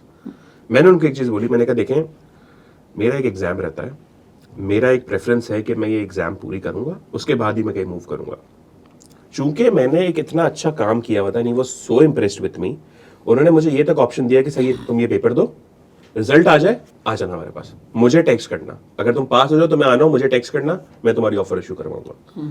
तो अगर आप सही काम करेंगे या आप अवेलेबल रहेंगे, मैं आपको ये तक बताऊं कि मेरी जो फाइनलाइजेशन हो रही थी वो किस तरीके की थी। मैं अच्छा उस वक्त वीजा प्रोसेस इस तरीका होता था, मल्टीपल होता था, हर महीने आपने एग्जिट लेना होता था, ठीक है। तो मैंने फैब का एग्जिट, मार्च का एग्जिट लिया मैंने, और जब मैं वापस आया तो मेरे क्लाइंट पे शदीद डेडलाइन थी। I came to the hotel from the airport, रात के 4 बज रहे थे। मेरे मैनेजर का मैंने टेक्स्ट आया कि यार तुम जब आओगे ना मैं तुम्हें पिक कर लूंगा and then we go straight to the firm, क्योंकि पार्टनर के रिव्यूज वगैरह सब कंप्लीट करने। तो सुबह का 6 बज रहा था, उसने मुझे पिक किया, हम कॉफी गए, जिंदगी में पहली बार मैंने एस्प्रेसो शॉट पिया, मुझे पता चला कि भाई इससे आंख दिमाग सब खुल जाता है, ठीक है। जब मैंने वो पिया उसके बाद फिर हम फर्म गए, थ्रू आउट द डे मेरी हालत खराब हुई थी, but nonetheless it proved the point कि यार ये बंदा डेडिकेटेड है and he is here to stay, ठीक है। वो चाह रहा है कि उसको हायर किया जाए, उसको एटलीस्ट अपॉर्चुनिटी दी जाए। तो ये सारी चीजें ऐड करती हैं आपके उस प्रोसेस के अंदर। नॉनदलेस मेरा पेपर था, मैं सेकंडमेंट पूरा करके वापस आया। I still had this opportunity in mind कि मैं बोलूंगा तो मुझे ऑफर हासिल हो जाएगी। मैं वापस आया, मैंने एग्जाम दिया और वो एग्जाम नहीं निकला, ठीक है, एक एग्जाम था नहीं निकला। तो अब मेरी आर्टिकल्स जो है ना वो खत्म नहीं हुई थी। द बेस्ट पार्ट वाज कि मेरी आर्टिकल्स में काफी पहले मैं सेकंडमेंट पे चला गया था। अब इसमें एक इशू है, मतलब देखें मैं एक चीज़ आपको बताऊं, जो अच्छा हम करंटली जो है मैं सेकॉन्डी मॉडल भी देख रहा हूं, क्योंकि हम अपने सेकॉन्डमेंट पे लोगों को वहाँ बुला रहे होते हैं, जो मेरे क्लाइंट्स पे भी काम कर रहे होते हैं सेकॉन्डीज फ्रॉम पाक के पीएमजी फ्रॉम और जो लोग हायर होके आ रहे होते फ्रॉम डिफरेंट फर्म्स। तो एक मसला है, लोग सेकॉन्डमेंट पे ना बहुत जल्दी आना चाह रहे होते हैं, ठीक है। मैं ये सजेशन जरूर दूंगा कि यार देखें, जब आप वहाँ आ रहे हैं ना, तो वहाँ काम करने का तरीका बहुत डिफरेंट है। आप जब सेकॉन्डी आते हैं ना बाहर, तो आपको इंचार्ज बनाया जाता है, आपको हेड नहीं दिया जाता है। आप एक कैप्शन पे काम नहीं करेंगे, आप इंचार्ज होते हैं, आप पूरे क्लाइंट के इंचार्ज होते हैं। आपको कोई बड़ा लिस्टेड क्लाइंट नहीं दे दिया जाएगा ऑब्वियसली। अगर लिस्टेड क्लाइंट पे भी होंगे तो फिर आप सुपरविजन के साथ होंगे, किसी सुपरवाइजर के या एएम के। मगर अगर आप एक छोटा क्लाइंट कर रहे होंगे तो आप इंचार्ज होंगे, आप मैनेजर को रिपोर्ट कर रहे होंगे। यहाँ आपको आदत होती है एक हेड और कैप्शन करने की। तो until unless you are more than happy to take the leap, आप ना आए, बिकॉज उससे होगा ये कि आप एक गलत इंप्रेशन बनाएंगे, आपकी लर्निंग रुकेगी और 10,000 चीजें होंगी आपके साथ। एक एक्स्ट्रा माइल आपको जाना पड़ेगा। तो द बेस्ट टाइम, मैं सेकॉन्डमेंट पे गया था जब मेरी आर्टिकल्स को आई बिलीव 2.5 साल हुए थे, ठीक है, 1 साल और रह गया था खत्म होने के लिए। तो मेरी अगली सेकॉन्डमेंट भी ऑलमोस्ट मेरी आर्टिकल्स के अंदर ही लगी थी, या मेरी आर्टिकल्स खत्म होने वाली थी तब लगी थी। तो एक बड़ा बेहतरीन हो गया था कि मैं आर्टिकल्स खत्म होते ही मेरी 2 सेकॉन्डमेंट्स कंप्लीट हो चुकी थी। नॉनदलेस मैंने वो एग्जाम दिए, कंप्लीट नहीं हुआ, वो एक ही पेपर था, दोबारा रह गया। दोबारा मुझे उन्होंने बोला कि यार अच्छा अब तो आ जाओ जॉब पे। मैंने कहा बॉस देखें, मेरा पेपर नहीं निकला है, जब तक निकलेगा नहीं मैं अड़ा होता, मैं नहीं आऊंगा। नॉनदलेस उन्होंने बोला अच्छा ठीक है आप एक काम करें। अच्छा, मेरी परफॉर्मेंस के बाद मेरी सेकॉन्डमेंट की दोबारा रिक्वेस्ट स्पेसिफिक आई थी कि भाई हमें ये बंदा चाहिए जो सेकॉन्डमेंट कोऑर्डिनेटर था, तो आप उसे प्लीज भेजिए। मुझे वो कोऑर्डिनेटर ने आके कॉल की कि यार तुम्हारी तो नाम से ईमेल आई है कि भाई जाना है, तुम्हें जाना है। मैं बोला हाँ चले जाएंगे। मैंने कहा पाकिस्तान यहाँ सीजन गुजारने से बेहतर है वहाँ गुजार लो, बेहतर है, पैसे भी अच्छे ही मिल जाएंगे। तो दोबारा हम सेकॉन्डमेंट में चले गए। जब दोबारा हम सेकॉन्डमेंट पे गए तो सेम क्लाइंट था, मगर कुछ एडिशनल रिस्पॉन्सिबिलिटीज थी, क्योंकि मैं दूसरी सेकॉन्डमेंट लगा रहा था। तो उनके फ्रेम ऑफ माइंड में था कि भाई ये हमारे कल्चर, हमारी इन्वायरमेंट से तो एडजस्ट कर चुका है, हमारे लोगों से भी एडजस्ट कर चुका है, अब इसे एडिशनल काम करवा सकते हैं। तो एक फेमिलियरिटी और बिल्ड हो गई मेरी। तो आई वाज वेरी इजीली, मैं उनके काम में मोल्ड होने लगा, हर चीज में एडजस्ट हो गया। I did not face any issues with that. मेरा पेपर निकला और मुझे उन्होंने बोला कि भाई अब तुम्हें आना है। मैंने कहा बिल्कुल आना है। वहां से फिर वो जॉब वाला मेरा जॉब का प्रोसेस शुरू हो गया। Secondment technically proved to be a tipping point for you, जिसने वो डिसाइड करने में हेल्प किया कि दिस मार्केट इज सूटेबल। फिर आपने वो कन्वेंशनली सुपरवाइजर वाला टाइम वहाँ पर गुजारा, असिस्टेंट मैनेजर वाला टाइम गुजारा, एंड देन जो उस मार्केट में तकरीबन आपको 8-10 साल ऑलमोस्ट हो चुके हैं, right? My journey in KSA started in 2017, so 3 + 4 years. तकरीबन 7-8 साल हो चुके हैं। तकरीबन 7-8 साल हो चुके हैं। सही। So now coming on to the area which we wanted to touch, कि अब इस थोड़ा सा इस मार्केट को हम समझने की कोशिश करते हैं, इस एक्सपीरियंस को एक्सप्लोर करने की कोशिश करते हैं, starting of from the work environment. जिस तरह की फर्म्स हैं, जो अपॉर्चुनिटीज़ हैं, जो वहाँ पर बूम आ रहा है, जिस तरीके की चीज़ें हैं, how Saudi Arabia is from a market perspective, opportunity है या नहीं पाकिस्तानियों के लिए वो बात की बात है, लेकिन पहले क्या वो मार्केट इस तरह की है वहाँ पे काम करना चाहिए? उसमें 2-3 मेजर बातें हैं। I have heard from people के, या मैंने खुद भी 1 साल वहाँ काम किया तो मुझे एक्सपीरियंस है कि वहाँ पर जो मॉनेटरी एंगल है वो बहुत अच्छा है, इनकम टैक्स वाला पर्सपेक्टिव बहुत अच्छा है, लेकिन थोड़ा सा वहाँ के जो लोकल्स हैं उनका एक अंदाज़ है ट्रीट करने का हर तरह के लोगों को, तो वो एक मेजर रोल सॉर्ट ऑफ उसके अंदर जो है वो प्ले करता है। फिर वहाँ का जो काम करने का अंदाज़ है, जो सऊदी वर्क पार्टनर्स आपके साथ होते हैं, एक इम्प्रेशन सालों से चला आ रहा है कि वो इतना काम नहीं करते, क्या आज उसकी सिचुएशन कैसी है, कंपनीज किस तरह की हैं, कॉर्पोरेट कल्चर किस तरीके का है, थोड़ा सा हम इसको एक्सप्लोर करने की कोशिश करते हैं। तो मुजम्मिल, आपने जो सवाल किया उसको 1 by 1 पिक करते हैं। आपने पहला टच बेस किया था रिगार्डिंग द मॉनेटरी एस्पेक्ट, जो कि वहाँ पर है। नो डाउट सऊदी अरेबिया के अंदर मॉनेटरी बेनिफिट और मॉनेटरी एस्पेक्ट, गिवन कि उसकी कॉस्ट ऑफ लिविंग कंपैरेटिवली दूसरी मिडिल ईस्ट कंट्रीज से कम है, बहुत अच्छी है। और कोई भी बंदा अगर मुझसे मशवरा लेता है ना कि मैं सऊदी अरेबिया मूव करूं या ना करूं, या मैं मिडिल ईस्ट जनरल मूव करूं या ना करूं, जीसीसी जाऊं या ना जाऊं, तो मैं उससे एक ही सवाल करता हूं कि आप ये बताएं कि आपका ऑब्जेक्टिव क्या है, आपका विजन क्या है। क्या आपने मॉनेटरी बेनिफिट अगर हासिल करना है, आपने मॉनेटरी बेनिफिट हासिल करना है अगर लॉन्ग रन में for a certain period of time, तो आप सोचें नहीं, आप चले जाएं। और आप मिडिल ईस्ट में कहीं नहीं, आप सऊदी अरेबिया चले जाएं, because the cost of living is less than the other countries of the GCC. और Saudi Arabia is changing with regards to its economic standpoint. As a country वो grow कर रहा है, तो जब as a country grow करता है तो उसके साथ उसकी इंडस्ट्री भी ग्रो करती है, उसके साथ जो लोग एसोसिएट होते हैं वो भी ग्रो करते हैं. तो मैं करंटली तो लोगों को सजेस्ट करता हूँ कि अगर आप मिडल ईस्ट में कुछ सेलेक्ट कर रहे हैं कहीं जाने के लिए, अनलेस आप चाहते हैं कि एक बिल्कुल ही डिफरेंट और डाइवर्स एनवायरनमेंट में काम करें और आपको वो चीज़ बहुत अट्रैक्ट करती है, तो आप यूएई जाएं. आपके लिए बेस्ट बैट सऊदी अरेबिया है. आई हैव सीन माय कोलीग्स, मेरे दोस्त जो यूएई से, कतर से, ओमान से, कुवैत से, इन चारों जगहों से सऊदी अरेबिया मूव करके आ रहे हैं. बिकॉज दो चीज़ें वेरी क्लियर है उनकी, यार वो कंट्री महंगा पड़ रहा है, सऊदी अरेबिया मुझे मॉनेटरी बेनिफिट दे रहा है ज़्यादा बेहतर. तो उनके दिमाग में सिर्फ एक चीज़ क्लियर कट है कि यार वहाँ सर्वाइवल मुश्किल है, यहाँ सर्वाइवल काफ़ी मुनासिब है और काफ़ी आसान है. तो वो यहाँ पर आ रहे हैं, इंडस्ट्री भी ग्रो कर रही है, सब कुछ ग्रो कर रहे हैं यहाँ पे. तो मॉनेटरी स्टैंड पॉइंट से तो yes, it's a green flag, आपको आना चाहिए बिल्कुल. फिर आते हैं इस बात पे कि वहाँ लोगों का कल्चर या वहाँ लोग, अगर आप कह रहे हैं कि एटीट्यूड, पर्सपेक्टिव, जो एक लोगों का फ्रेम माइंडसेट बना हुआ है खास तौर पे पाकिस्तानियों के लिए, नहीं, ऐसा नहीं है. मैं आपको पर्सनली बता रहा हूँ, after staying in Saudi Arabia for the last 8 years, वहाँ पाकिस्तानियों को जो सही काम और सही प्रोफेशन में उन्हें बहुत पसंद किया जाता है. ठीक है, दे लव द फैक्ट कि हम इतना अच्छा आउटपुट दे रहे होते हैं. मेरे पर्सनल बहुत अच्छे दोस्त हैं सऊदी, बहुत अच्छे दोस्त हैं, और they actually love us. Specifically they love Karachi as well. अगर आप उन्हें बोलते हैं ना मैं कराची से हूँ, तो उनको बड़ी खुशी होती है जान के, because Karachi has a monumental significance through out the world.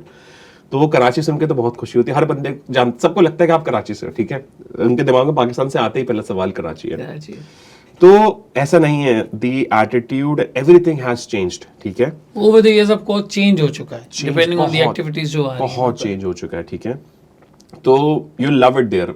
आपको वहाँ बहुत डिफरेंट एनवायरनमेंट दिखेगा, एक सेफ एनवायरनमेंट दिखेगा, एक पीपल ओरिएंटेड एनवायरनमेंट दिखेगा. तो वो तो एक चीज़ है. तीसरे सवाल पे जो आप आते हैं कि आपके साथ जो लोग ऑपरेट कर रहे होंगे, तो उसमें यस, एक चीज़ है कि आप थोड़ा सा शायद स्ट्रगल करेंगे फ्रॉम द फैक्ट कि जो आप यहाँ पे काम करते थे एक बड़ी टीम के अंदर, और वहाँ आप एक छोटी टीम में काम कर रहे होंगे जिसमें मिक्स्ड कल्चर, मिक्स्ड सब कुछ होगा. बट नॉनदलेस वो टीम में जो बेस्ट पार्ट होगा वो होगा रिस्पेक्ट का एलिमेंट का. एक चीज़ जो मैं बहुत पसंद करता हूँ वहाँ पे, चाहे आप सुपीरियर हैं या आप सबऑर्डिनेट हैं, चाहे आप पार्टनर हैं या आप जूनियर हैं, आपको जो द एलिमेंट ऑफ रिस्पेक्ट दी जाती है ना, और आपकी जो आवाज़ और से होती है, वो बहुत मायने रखती है. ये फेलो सेकंडीज हमारे सेकंड करेंगे इस चीज़ को, जो हर साल आते हैं. वहाँ पर ओपिनियन को, चाहे वो बंदा जूनियर है या पार्टनर है, अगर वो सही बात कर रहा है तो उससे सेकंड किया जाता है. अगर वो काम कर रहा है, मेहनत कर रहा है, आउटपुट दे रहा है, तो उसकी नेशनैलिटी से फ़र्क नहीं पड़ता. बिल्कुल फ़र्क नहीं पड़ेगा. किस कल्चर से है, किस बैकग्राउंड से है, कहाँ से आया, उससे फ़र्क नहीं पड़ता. आपको वो वैल्यू, ग्रोथ और अपलिफ्टमेंट मिलेगी अगर आप कुछ करके दिखाते हैं. एब्सोल्युटली. अगर आप वैल्यू ऐड कर रहे हैं तो आपको डेफिनेटली सपोर्ट मिलेगा. और अगर करके नहीं दिखाते तो फिर वहाँ पे एक क्लीशे, स्टीरियोटाइप, ये सारी चीज़ें शुरू होती हैं कि यार ये लोग काम नहीं करते या आउटपुट नहीं निकाल के देते. देखिए, मेरा हमेशा से एक मानना है, जो हो रहा है दुनिया भर में, वो जो रोना होता है या जो इश्यूज होते हैं, वो एक उसी आदमी को ज़्यादा आते हैं जो एफर्ट या एक्स्ट्रा माइल जाने को तैयार नहीं होता. वही एक्सक्यूजेस लेकर आता है. जिस बंदे को काम करना होता है या काम करना आता होता है ना, वो सोल्यूशन निकाल के आगे बढ़ जाता है. वो थोड़ी देर रोता है, थोड़ी देर परेशान होता है, फिर वो सोल्यूशन और स्टेप ढूंढता है और वो आगे बढ़ जाता है. राइट. इसी तरह हर चीज़ ऑपरेट करती है, और यहाँ पे भी यही मंत्र लगता है आगे. So let me summarize the overview of the market. हमने इस बात को कंक्लूड किया कि Saudi as a market has changed a lot. बहुत ज़्यादा लोगों का तरीका, काम करने का अंदाज, कल्चर, ये बदल चुका है. People are actively working over there. The market is growing. Companies के साइजेस ग्रो कर रहे हैं. उन्हें लाजमी ऑडिटर्स की ज़रूरत है, ऑडिट फर्म्स की ज़रूरत है, अकाउंटेंट्स की ज़रूरत है. तो न सिर्फ इंडस्ट्री की तरफ बल्कि ऑडिट फर्म की तरफ भी ग्रोथ दोनों तरफ मौजूद है. दोनों तरफ ग्रोथ आ रही है, और फर्म्स भी उसके साथ साथ जो है वो अपने बिजनेस को बढ़ा रही हैं, चाहे वो IFRS इम्प्लीमेंटेशन हो, चाहे वो ऑडिट हो, चाहे वो एडवाइजरी वगैरह के असाइनमेंट्स हो. दूसरा हमने ये कहा कि अगर आप वहाँ पर जाते हैं, इफ़ यू आर वर्किंग, मतलब आप अपना इनिशिएटिव लेते हैं, उसमें आपको वैल्यू एडिशन होती है, आपकी से होती है, आप एक्स्ट्रा माइल जाने के लिए तैयार हैं, आप अपने आप को प्रूव करने के लिए तैयार हैं, no one is going to stereotype you. अच्छे बुरे मैनेजर्स हर जगह होते हैं, लेकिन बहरहाल कोई आपको स्टीरियोटाइप नहीं करेगा, आप वहाँ काम कर सकते हैं, ग्रो कर सकते हैं। So if the market is a good fit for someone जो अच्छा मॉनेटरी एस्पेक्ट देख रहा है, जिसको नेशनलिटी से फ़र्क नहीं पड़ता, वो आके वहाँ पे काम करना चाहे कर सकता है। लेकिन दूसरा सवाल, क्या वहाँ पर जॉब अपॉर्चुनिटीज़ हैं? ए, बी, अगर अपॉर्चुनिटीज़ हैं तो उन्हें किस तरीके से गेज किया जा सकता है? क्या अब वो टाइम है कि मैं ऑनलाइन इंटरव्यू देकर सीवीज़ जो है वो रेफ़र करके वहाँ पहुँच सकता हूँ, या मुझे जॉब ढूंढने के लिए वहाँ आना चाहिए, आके मिलना चाहिए विजिट वीज़ा के ऊपर, और फिर अपनी बात हो मुकम्मल हो जाने के बाद पाकिस्तान जाके वीज़ा लगा के फिर आना चाहिए? What should be the process of this recruitment now, purely recruitment? देखिए आपने अब जब बात की प्योरली रिक्रूटमेंट की, तो मैं आपको अभी रीसेंट एक्सपीरियंस ही अपना बताऊं। मैं वहाँ पे अभी मेजरली कॉन्सेंट्रेट कर रहा हूँ इंश्योरेंस सेक्टर पे, तो उसके लिए हमारी कुछ हायरिंग वगैरह हम उसमें देख रहे थे। तो उस हायरिंग के अंदर ही हमने 3-4 लोगों के ऐसे इंटरव्यू लिए जो कि सेकंडमेंट पे नहीं आए थे हमारे पास, ठीक है, बट चूंकि they had the edge of knowing a certain kind of business जो कि बहुत कम होते हैं, सो दे वर सिलेक्टेड या दे वर हाईलाइटेड, उनका इंटरव्यू हुआ, वो आखिरी स्टेज तक आए कि भाई उनका इंटरव्यू ले लिया जाए, और फिर so and so fourth. Nonetheless देखिए मल्टीपल चैनल्स और मल्टीपल रास्ते हैं सऊदी अरेबिया आने के लिए। पहला तो यही है कि आप सेकंडमेंट पे आए, वहाँ पे एक अच्छी परफॉर्मेंस दें और आप पोटेंशियल कैंडिडेट बन जाए हायरिंग के लिए। एक रास्ता तो ये हो गया। दूसरा रास्ता ये है कि जब आपका कोई कोलीग आपको जब लगे कि हाँ मैं एक स्पेसिफिक स्टैंडर्ड में या स्पेसिफिक बिजनेस में एक एक्सपर्ट हूँ और मैं जानता हूँ इसको ज़्यादा बेहतर, तो आप अपने किसी कोलीग को बोलें कि भाई आप वहाँ चेक करें एक स्पेसिफिक इस चीज़ की हायरिंग हो रही है या नहीं हो रही है।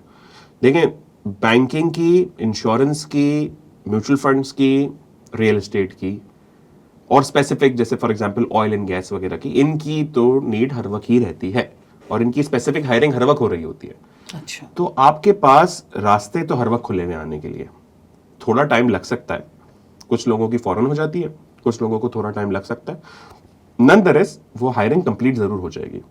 तो आपने अपने चैनल में जो लोग बाहर हैं उनसे बातचीत कांस्टेंट रखनी है, उनको अपनी सीवीज ड्रॉप कर देनी है और मल्टीपल फॉलोअप्स करने हैं। फॉलोअप से घबराना नहीं है, आपने पूछना है, शर्माना नहीं है, शर्माना बिल्कुल भी नहीं है। बजाते रहना। आप बजा देना दरवाजा, बल्कि आप लात मार के तोड़ देंगे एक टाइम पे आके कि भाई अगर आपके दिमाग में एक चीज क्लियर है कि मुझे जाना है, तो आप मल्टीपल लोगों से बात करें जो आपको लगता है कि हाँ आपकी हेल्प कर सकते हैं, अगर आपका पहला रास्ता नहीं चल रहा है आप। और अगर आप स्पेशलाइज बिजनेस के होंगे तो आप डेफिनेटली चले जाएंगे वहां पे। दूसरी चीज तो ये हो गई। तीसरी हो गई, आप लिंक्डइन को, अब लोग कहते हैं कि लिंक्डइन से जॉब नहीं होती, नहीं, आप लिंक्डइन को एक्टिवली देखते रहें। वहां पे मिडिल ईस्ट के रिक्रूटर्स डाल रहे होते हैं, फर्म के हमारे एचआर के ही प्रोफेशनल्स डाल रहे होते हैं। एक ऑप्शन लिंक्डइन है आपके पास, दूसरा पोर्टल है, आप फर्म्स के पोर्टल्स पे अप्लाई करें। मेरे कितने दोस्त, कितने कोलीग्स ऐसे हैं जिन्होंने वेस्ट में पोर्टल्स के थ्रू ही जॉब की।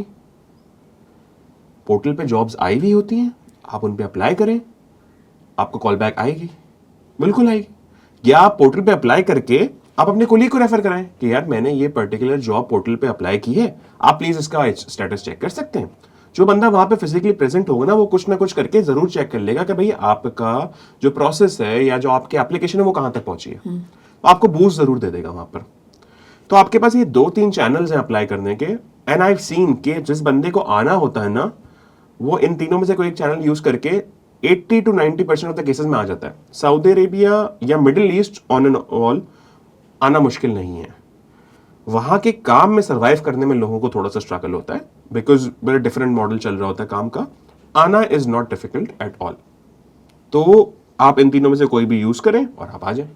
सही है, सही है। ये एक दो मेरे फॉलो अप क्वेश्चन हैं इस पर। Like in the case of west, portal के थ्रू आपने अप्लाई किया, वहाँ पर आपकी जॉब हुई, ये एक हद तक मैं एक्सेप्ट कर सकता हूँ। सऊदी मार्केट को लेकर बहुत सारे लोगों का एक इम्प्रेशन है कि भाई वहाँ पर वास्ता बहुत ज़्यादा चलता है, यानी रेफरेंस बहुत ज़्यादा चलता है। अगर कोई कॉलीग है, जैसे आपको पार्टनर ने कहा कि यार आपको जब आना हो मुझे बताना, मैं ऑफर निकलवाऊंगा, so partner has a standpoint over there कि यार मैंने इस बंदे के साथ काम किया, आई नो हिम। और ये तो क्या ये जो नो हाउ वाली बात है, रेफरेंस वाली बात है कि यार मैं जानता हूँ, फेमिलियरिटी है, प्रॉक्सिमिटी है, इसका फैक्टर जॉब मिलने में on the scale of let's say 100% कितना होगा? क्या पोर्टल से अप्लाई करना is like 10% and references 90% connection वगैरह, या दोनों का 50-50 का वेटेज होगा? देखिए, मैं वही बात दोबारा कहूँगा, रेफरेंसेस दुनिया के हर कोने में चलते हैं। आप मोस्ट पावरफुल प्लेसेस में भी चले जाएं, वहाँ भी रेफरेंसेस चलते हैं। आप बेहतरीन गवर्नमेंट्स में चले जाएं, वहाँ भी रेफरेंसेस चलते हैं, क्योंकि हर बंदा चाह रहा होता है कि यार मैं रेफरेंस से बेस्ट बंदा लेकर आऊँ ताकि मुझे प्रॉब्लम ना हो बाद में। रेफरेंस का सबसे बेस्ट फायदा यही होता है, और ये चीज़ हम भी करते हैं। हम लोग जब एक इंटरव्यू लेते हैं किसी का भी, चाहे वो मेरा फेलो सेकेंडरी था या नहीं था, तो हम उसका बैकग्राउंड चेक ज़रूर करते हैं। हम उसके पार्टनर्स को, मैनेजर्स को, सीनियर मैनेजर्स को या कोलीग्स को रीच आउट जरूर करते हैं कि भाई आप इसका फीडबैक दीजिए प्लीज। अब वो रेफरेंस नहीं होता, मगर हम फीडबैक जरूर लेते हैं। फीडबैक लेते हैं। तो एक ये चीज बड़ी इंपॉर्टेंट है कि आप अपने करंट जगह पर भी जो है ना एक अच्छे परफॉर्मर हो। बिकॉज मैंने अभी रिसेंट जो आपको बताऊं केसेस जो हमने लिए interviews of specific to insurance वगैरह, हमने फीडबैक लिए लोगों के, and it played a very crucial role in this entire thing actually. Nonetheless, आप अगर आना चाहते हैं तो आपके लिए रेफरेंसेस यस इंपॉर्टेंट हैं, मगर आप इन 3 प्रोसेसेस के थ्रू भी अगर आएंगे और आपका फीडबैक अच्छा है आपके होम ऑफिस का, तो आप इजीली आ सकते हैं। नामुमकिन नहीं है। नामुमकिन बिल्कुल भी नहीं है। Yes, references sometimes do play a part, वो throughout the world operate कर रहा होता है इस तरीके से, बट ऑप्शन 1 भी आपके पास हमेशा अवेलेबल रहेगा। ठीक है, ठीक है, ठीक है। सो मुझे ये बताएं कि if Saudi market is growing, everyone is watching that, वो जो टाइम था अर्ली 2000s का दुबई में, जिस तरह से यूएई बूम कर रहा था, वहाँ पे नई डेवलपमेंट्स चीज़ें आ रही थी, शायद उस फेज से विजन 2030 के तहत सऊदी इस वक्त जो है वो गुजर रहा है। So with that perspective in mind, क्या मैं पाकिस्तान के अंदर बैठकर अकेला तो नहीं हूँ जो अप्लाई कर रहा है? पूरी दुनिया सऊदी आना चाह रही है। यूरोप बहुत ज़्यादा टैक्सेशन है, यूएस बहुत ज़्यादा टैक्सेशन है, यूके बहुत ज़्यादा इनकम टैक्सेस हैं, सर्वाइवल मुश्किल है, जैसे कि आपने बताया। आई सीन मेनी पीपल जो इन जगहों पे जाते हैं, 4-5 साल 6 साल लगाते हैं, नेशनैलिटी पकड़ते हैं, फिर दोबारा सऊदी यूएई आ जाते हैं। तो ऐसा तो नहीं है कि कोई जॉब अगर ओपन है या कोई ओपनिंग है तो पाकिस्तानी के लिए खुली हुई है और उसने अप्लाई किया और हो जाएगा। The competition is tough, right? तो अब उस कंपटीशन को मद्देनजर रखते हुए how do we tell professionals and finalist over here in Pakistan कि आप अपनी जगह बना सकते हैं? क्या वहाँ पर फिजिकली जाना, प्रेजेंट होना और प्रेजेंट होकर इंटरव्यू देना इन टर्म्स ऑफ वेटेज ज़्यादा बेहतर है एज कम्पेयर टू इस तरह से अप्लाई करना, या इतनी जॉब्स हैं कि आप यहाँ से बैठ के भी अप्लाई करेंगे तो हो जाएगा? देखिए, जॉब रिक्वायरमेंट तो नो डाउट बहुत है, ठीक है। हर साल मैंने मल्टीपल फर्म्स में देखा है, मल्टीपल हायरिंग्स हो रही होती हैं, तो जॉब रिक्वायरमेंट्स तो बहुत है। और अगर कोई हमारे फेलो एफएस सेक्टर के तो या इंश्योरेंस के स्पेसिफिक है, तो मैं तो कहूँगा कि भाई आपकी अगले 2-3 साल तक हायरिंग है। आप रेस्ट अश्योर्ड हो जाएंगे। ये स्पेसिफिक बड़ा एक वो है की हाईलाइट है कि अगर आप IFRS 17 के काम करने वाले हैं, बिकॉज या आप इंश्योरेंस सेक्टर के काम करने वाले हैं, तो यस, आपके लिए तो मार्केट अगले 2-3 साल तक खुली हुई है। बिकॉज पूरी दुनिया में ही एक रिसोर्स का थोड़ा सा क्रंच है, एक लैक हो रहा है रिगार्डिंग इंश्योरेंस के कैंडिडेट्स जो कि IFRS 17 जानते हो, ठीक है। तो वो तो एक मार्केट बिल्कुल सेपरेट है जो कि ओपन रहेगी for the next 2-3 years, I am telling you right now, और वहाँ लोग एक्सप्लोर कर सकते हैं अपनी opportunities. Now coming back to the other candidates जो कि सारे जो उस एरिया में नहीं आते, यस, हो सकता है कि एक वेस्ट से आने वाला बंदा जो कि वहाँ एक अच्छा खासा टाइम लगा के आया है और वो वापस आ रहा है, उसको शायद प्रेफर किया जाए। बट देखें, ये तो मुकम्मल दुनिया के हर मरहले में ना कि आपसे एक बेहतर आदमी मौजूद ज़रूर होगा। आपने अपना 100% दे देना है, बाकी अल्लाह के हाथ में और थोड़ा बहुत नसीब के हाथ में भी है कि आपके साथ क्या होता है। नॉनदलेस, अगर आप एक बेहतर कैंडिडेट होंगे तो आप आ जाएंगे। आई हैव सीन कि हम एक रॉ रिसोर्स पाकिस्तान का उसको प्रेफर करते हैं ओवर बाहर के कैंडिडेट्स का समटाइम्स, बिकॉज उसने या तो ज़्यादा बेहतर इंटरव्यू दिया होता है या तो उसकी CV बहुत ज़्यादा अच्छी होती है कि बस उसके क्लाइंटेल बहुत ज़्यादा अच्छे हैं। वेस्ट जाने का मतलब ये नहीं कि आपने बहुत अच्छे क्लाइंट्स किए होंगे। पाकिस्तान में अनडाउटेडली आप बहुत अच्छे क्लाइंट्स कर सकते हैं। यहाँ बहुत अच्छी FMCGs मौजूद है, बहुत अच्छे बैंक्स मौजूद हैं। अगर आपने वहाँ अपना टाइम जो 3.5-4 साल लगाया है, अगर आपने वो फ्रूटफुली लगाया है, तो अनडाउटेडली आप इंटरव्यू में शाइन करेंगे, और आप एज सून एज वहाँ शाइन करेंगे, आप वैसे कैंडिडेट को बाहर कर देंगे। बिकॉज अच्छा बोलना ही बहुत नहीं है, वो बोलना और उसको इम्प्लीमेंट करना भी इंपॉर्टेंट है। एक इंटरव्यूअर जो है ना उसको आप अल्फाज से बेवकूफ़ नहीं बना सकते। वो एक पॉइंट जरूर आएगा इंटरव्यू के अंदर कि वो आपके साथ थोड़ा एंगेज करेगा, थोड़ा टेक्निकल होगा, आपको असेस कर लेगा। और जहां वो आपको असेस कर लेता ना, वहां पता चल जाता था कि भाई बंदा कितना पानी में है। सही बात है। सो थोड़ा सा मैं अगर इसको समराइज करूं, अपॉर्चुनिटीज़ आर देयर। ये बहुत क्रूशल है कि आप अपने नेटवर्क में बार बार लोगों से फॉलोअप्स करते रहें, लिंक्डइन को अपडेटेड रखें, अपनी सीवी प्रॉपर्ली मेंटेन करें और वो आगे बढ़े। लेकिन एक मैंने आपकी बात सुनते सुनते ना एक कंक्लूजन ड्रॉ किया है, let me know if I am correct और नॉट। यहाँ पे मुझे आपकी बात सुन के एक चीज़ समझ में आ रही है कि सारे ऑडिट ट्रेनीज़ हैं, सब ने अपने अपने ऑडिट्स किए हैं, अपने अपनी आर्टिकल्स गुजारी हैं 3.5-4 साल।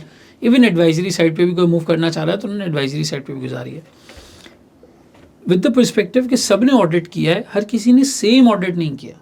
किसी ने शायद एफएमसीजी में स्पेशलाइज किया है, किसी ने शायद IFRS 9 को बहुत अच्छे तरीके से ग्रिप किया है, किसी ने शायद IFRS 17 से रिलेटेड ऑडिट्स बहुत किए हैं, किसी ने शायद जो है वो उसको IFRS 15 पे बहुत ज़बरदस्त ग्रिप है क्योंकि उसने एफएमसीजी का ऑडिट बड़ा कीनली किया है। तो FS हो गया, नॉन FS हो गया। मुझे एक बात समझ में आ रही है आपकी बात सुन के कि अगर CA फाइनलिस्ट अपनी यूनिकनेस आइडेंटिफाई कर ले कि मेरा कौन सा सबसे ज़्यादा स्ट्रॉन्ग एरिया है जिसे मैंने आर्टिकल्स में प्रैक्टिस किया है, और फिर उससे रिलेटेड अगर वो जॉब्स ढूंढे तो वो थोड़ा सा यूनिक रिसोर्स हो जाएगी। यानी जैसे आपने बताया कि इंश्योरेंस कंपनीज का वहाँ पे बूम है, इंश्योरेंस अप्लाई हुआ है तो IFRS 17 के स्पेशलिस्ट चाहिए।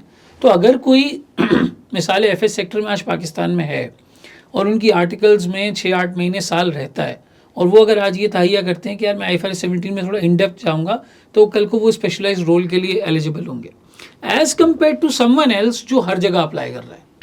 उसने CV बनाई है, हर दरवाजे पे हर जगह पे वो अप्लाई करने की कोशिश कर रहा है। होता ये है कि वो फिर 100 में से जो है 90 रिजेक्शंस आ जाती हैं, 94 रिजेक्शन आ जाती हैं, 95, और आपका दिल उदास हो जाता है कि यार कोई रिस्पांस मुझे कहीं से आ नहीं रहा, हर जगह से रिजेक्शन ही मिल रही है।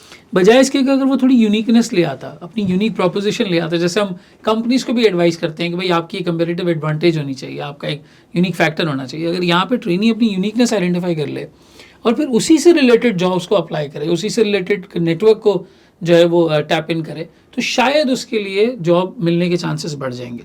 क्या ये बात बिल्कुल सही है? मैं सही कंक्लूड कर रहा हूँ? आपने एक बहुत अच्छा पॉइंट ये पकड़ा है, ठीक है, which I was trying to convey the message, कि मेरा मानना भी यही है कि आपकी जो CV होनी चाहिए ना, वो ये नहीं बोलनी चाहिए कि मैं jack of all master of none हूँ, ठीक है। आपने एक अपना KSP, की सेलिंग पॉइंट बेचना है CV के अंदर कि भाई मैं इस स्पेसिफिक बिजनेस का बेहतरीन कैंडिडेट हूँ, मैं स्पेसिफिक इंडस्ट्री का बेहतरीन कैंडिडेट हूँ। अगर आप इंश्योरेंस करते आए तो आपकी CV चिल्ला चिल्ला के बोलनी चाहिए कि मैं अच्छा इंश्योरेंस कैंडिडेट हूँ ऑडिट के लिए। अगर आप बैंकिंग करते आए तो आप बैंकिंग के 3-4 एरियाज बता के चिल्ला चिल्ला के आपकी CV एक चीज़ बोलनी चाहिए। आपकी रेज्यूमे, आपकी CV इस चीज़ का मैसेज डिलीवर कर दे। देखें, इंटरव्यूअर जब CV उठाता है ना, या मैं भी अपनी एग्जांपल लूँ, हमने जब अभी CV रिसेंटली CVs उठाए, हमने सिर्फ ये देखा 2-3 चीज़ें। हमने सबसे पहले ये चीज़ देखी, अच्छा अनफॉर्चुनेटली ये चीज़ ज़रूर है, बिग 4 नॉन बिग 4 की डिस्क्रिमिनेशन, ये एक चीज़ है जो प्रॉब्लम फेस कर रहे हैं हम। अल्हम्दुलिल्लाह सिर्फ हम नहीं, पाकिस्तान में भी हम ये चीज़ फेस कर रहे हैं और बाहर भी हर जगह ये चीज़ फेस हो रही है कि हमें लगता है कि बिग 4 से आने वाला बंदा जो है वो, और ये फैक्ट बात है कि उसको एक्सपोजर ज़्यादा मिल रहा होता है, एक नॉन बिग 4 वाले को शायद ना मिल रहा हो।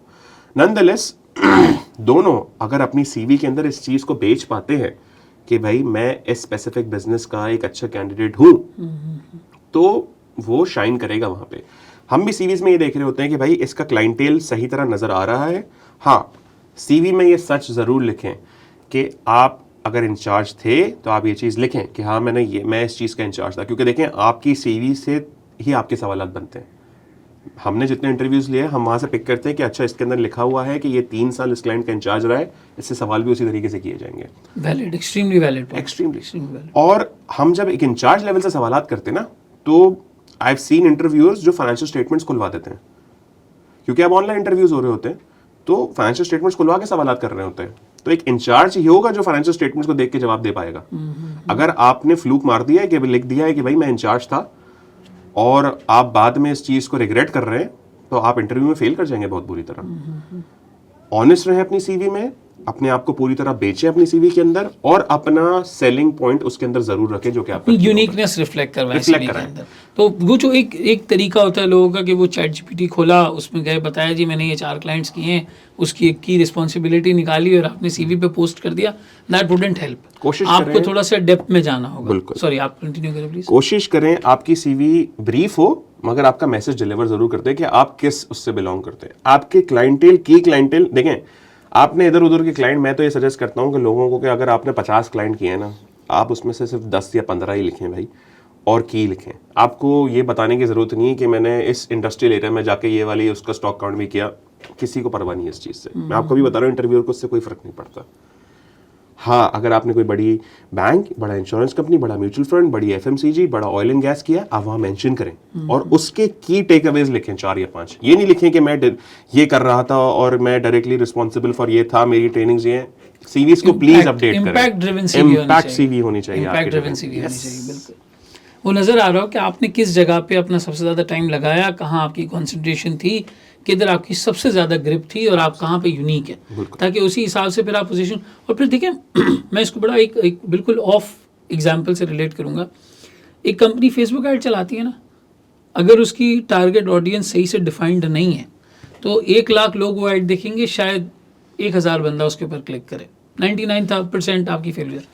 लेकिन जहाँ टारगेट ऑडियंस आदमी सही तरीके से सिलेक्ट करता है और सही पैरामीटर्स डिफाइन करता है, वहाँ कन्वर्जन के चांसेस बढ़ जाते हैं। बिल्कुल इसी तरीके से यहाँ पर भी एक जॉब हंट होने जा रही है, आप एक अपॉर्चुनिटी फाइंड आउट कर रहे हैं, दुनिया का हर बंदा कर रहा है, ग्रोइंग इकोनॉमी है, सब आना चाहते हैं, बहुत सारे कैंडिडेट्स हैं, तो आप उसमें स्टैंड आउट तभी करेंगे जब आपकी ज़िंदगी में कोई यूनिक सेलिंग पॉइंट हो, कोई इम्पैक्टफुल चीज़ हो। और यहाँ पे बड़ी मौजुबाना गुजारिश है कि अगर कोई आज ही एवेल्युएट करता है कि मेरी इस तरह की कोई यूनिक प्रोपोजिशन नहीं है, तो फिर उसे 6 महीने लगा के उसको बिल्ड करना चाहिए। बिल्कुल करना चाहिए। इस तरह की कोई एक चीज़ सेलेक्ट अपने डॉक्यूमेंट्स को रिव्यू कराएं किसी सीनियर से, किसी अच्छे इंडस्ट्री के बंदे से, अपने रिज्यूमेस को, अपने कवर लेटर को रिव्यू कराएं। उनसे बोलें कि देखें, आप इस माइंडसेट से सोचें कि आप मुझे हायर करने वाले हैं और आप मेरे रिज्यूमे पढ़ें। अपने प्रोफेसर से, अपने टीचर से, किसी से भी आप रिव्यू ज़रूर करवाएं, बना के भेज मत दें। एक रिज्यूमे आपकी सबसे पहली एंट्री होती है। जब मेरे हाथ में आपकी सीवी आएगी तो वो सबसे पहला येस और नो डिसाइड करेगी आपके लिए। उसको किसी अच्छे प्रोफेशनल से रिव्यू कराएं और उसको बोलें कि इस फ्रेम ऑफ माइंड में रहें कि आप मुझे हायर करने वाले हैं। वो वहीं आपकी सीवी में जो है ना 10 काट फूट शुरू कर देगा, आपकी सीवी को लाल करके आपको दे देगा। और उसको ऐसा क्रिटिसिज्म नहीं लेगा, उसको ऐसा कंस्ट्रक्टिव क्रिटिसिज्म ले भाई, और उसको सही करें। जिस दिन आप अपनी सीवी को बेहतरीन कर देंगे ना, आपके chances of getting into the firm या जिस भी अपॉर्चुनिटी में आप जाना चाह रहे हैं, आपके चांसेस सिग्निफिकेंटली बढ़ जाते हैं। क्योंकि that is the first document जो कि मेरे हाथ में आपके लिए आ रहा है। मैं आपको नहीं जानता हूं, यहां से मैं पहचानूंगा आपको, यही इंटरव्यू तक ले जाएगा। लेकिन यहाँ पे ना मेरे जहन में एक सजेशन और आता है, मुझे बताना है इफ दैट वुड हेल्प और नॉट। मेरे जहन में एक सजेशन ये आता है कि देखिए, जब आप सीवीज टीचर्स को भेजते हैं और आपके लेक्चरार्स को भेजते हैं, इस तरह की लोगों को भेजते हैं, आई रिमेंबर साल 2020-21 में, 2020 से 2021 में मैंने 1200 सीवीज रिव्यू की थी। आई लिटरली वेंट, मतलब बिल्कुल परेशान हो गया था कि मैं कितनी सीवीज और दिखूंगा, इतना वॉल्यूम बढ़ गया था। And I was reviewing those. एक वक्त आया था मेरा आउटपुट जो फीडबैक था, उस फीडबैक की क्वांटिटी में कमी आने लग गई थी। शुरू में सीवीज कम थी तो फीडबैक बहुत अच्छा होता था, फिर लोगों में एक बात फेमस हो गई कि यार ये सीवी रिव्यू कर देते हैं, मुझे भेजते थे। आहिस्ता आहिस्ता फीडबैक पॉइंट्स में कमी आ गई क्योंकि वॉल्यूम बहुत बढ़ गया था। मुझे ऐसा लगता है कि यार ज़िंदगी का फैसला करना है, आपने इतनी बड़ी अपॉर्चुनिटी अपने लिए देखनी है, तो आदमी किसी अच्छे HR कंसल्टेंट से एज ए पेड सर्विस इसकी सब्सक्रिप्शन लेके या वन टाइम प्रोजेक्ट कॉस्ट पे करके मे बी 5,000, 10,000, 15,000, 20,000 रुपये आप किसी अच्छे HR कंसल्टेंट को पे करें जो इस तरीके की रिक्रूटमेंट्स में इन्वॉल्व होते हैं। ऐसा तो नहीं है ना कि चार्टर्ड अकाउंटेंसी की रिक्रूटमेंट के लिए HR वाले अलग से आते हैं, यही HR के लोग होते हैं जो इन फर्म्स के अंदर भी होते हैं, पाकिस्तान के अंदर भी होते हैं। तो अगर किसी अच्छी HR एजेंसी से वो अपने CV को रिव्यू करवा लें और थोड़ी सी कॉस्ट उस पर इनकर कर लें, फीडबैक भी अच्छा आएगा और आपको CV इंप्रूव करने में दिल भी करेगा क्योंकि आपके कुछ हज़ार रुपये लगे हैं इसके ऊपर, कुछ पैसा, कुछ अमाउंट आपने इसके ऊपर खर्च किया है, और फिर वो शायद आपकी जॉब के चांसेस को रिलेटिवली जो है वो बढ़ा देगा। ये टीचर्स को भेजने में और लेक्चरर्स को भेजने में मसला ये होता है कि वो उनके इनबॉक्स में पड़ी होती है, फिर आप उस इनबॉक्स में जवाब नहीं आता तो एक फुल स्टॉप भेजते हैं ताकि मेरा मैसेज सबसे ऊपर आ जाए, फिर 7 दिन बाद एक और भेजते हैं, फिर 8 दिन बाद एक और भेजते हैं। कभी वो टाइम आ ही नहीं पाता कि उस पर फीडबैक मिले। तो बजाय इसके कि आदमी यहाँ पे थोड़ा सा जो है वो फ्री वाले चक्कर में जाए, मैं ये नहीं कह रहा कि वो नियतन फ्री करना चाहते हैं, उनको पता नहीं है कि HR के जो प्रोफेशनल्स हैं वो इस तरीके की कंसल्टिंग दे देते हैं, आपकी CVs वगैरह रिव्यू करके आपको बता देते हैं, but they charge for it. तो हज़ारों लिंक्डइन पे अच्छे रिक्रूटर्स मौजूद हैं, अच्छी एजेंसीज मौजूद हैं.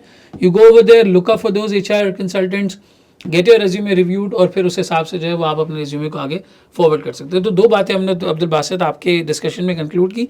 The CV should illustrate a strong की प्रोपोजिशन फॉर यू, कि आपका की सेलिंग पॉइंट क्या है, आप कहाँ पे स्पेशलाइज्ड हैं, आप कहाँ पे सबसे बेहतर हैं.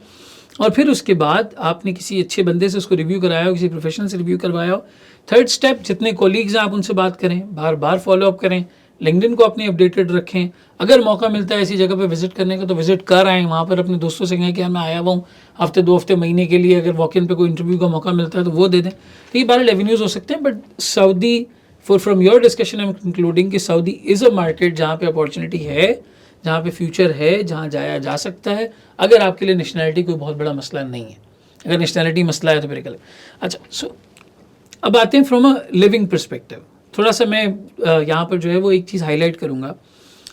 Back in 2018 when I was taking this decision कि सऊदी जाएं, UAE जाएं, ये करें वो करें, तो एक बड़ा फीडबैक लोगों की तरफ से आता था कि यार UAE में एक्टिविटीज़ बहुत सारी हैं, सऊदी में एक्टिविटीज़ नहीं है.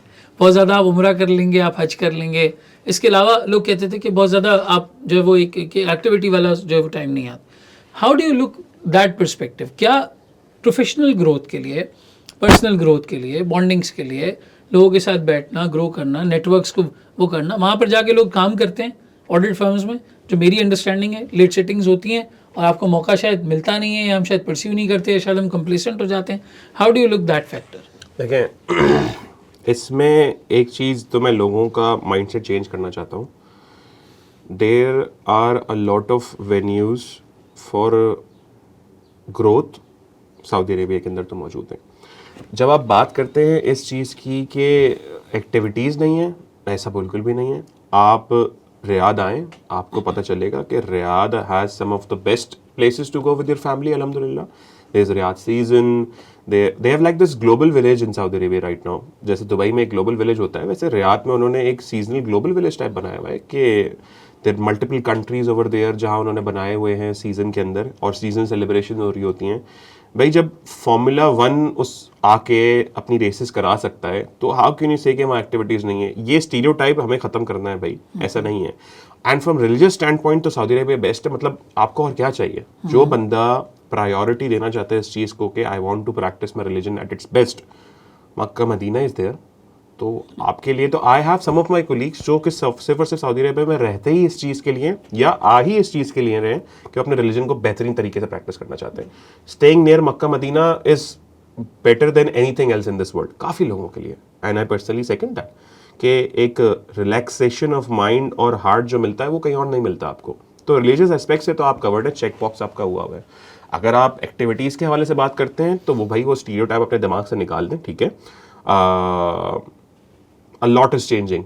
आप देखें बेहतरीन, छोटी सी मिसाल के आप देखें बेहतरीन फुटबॉलर्स आ रहे हैं सऊदी अरेबिया यार.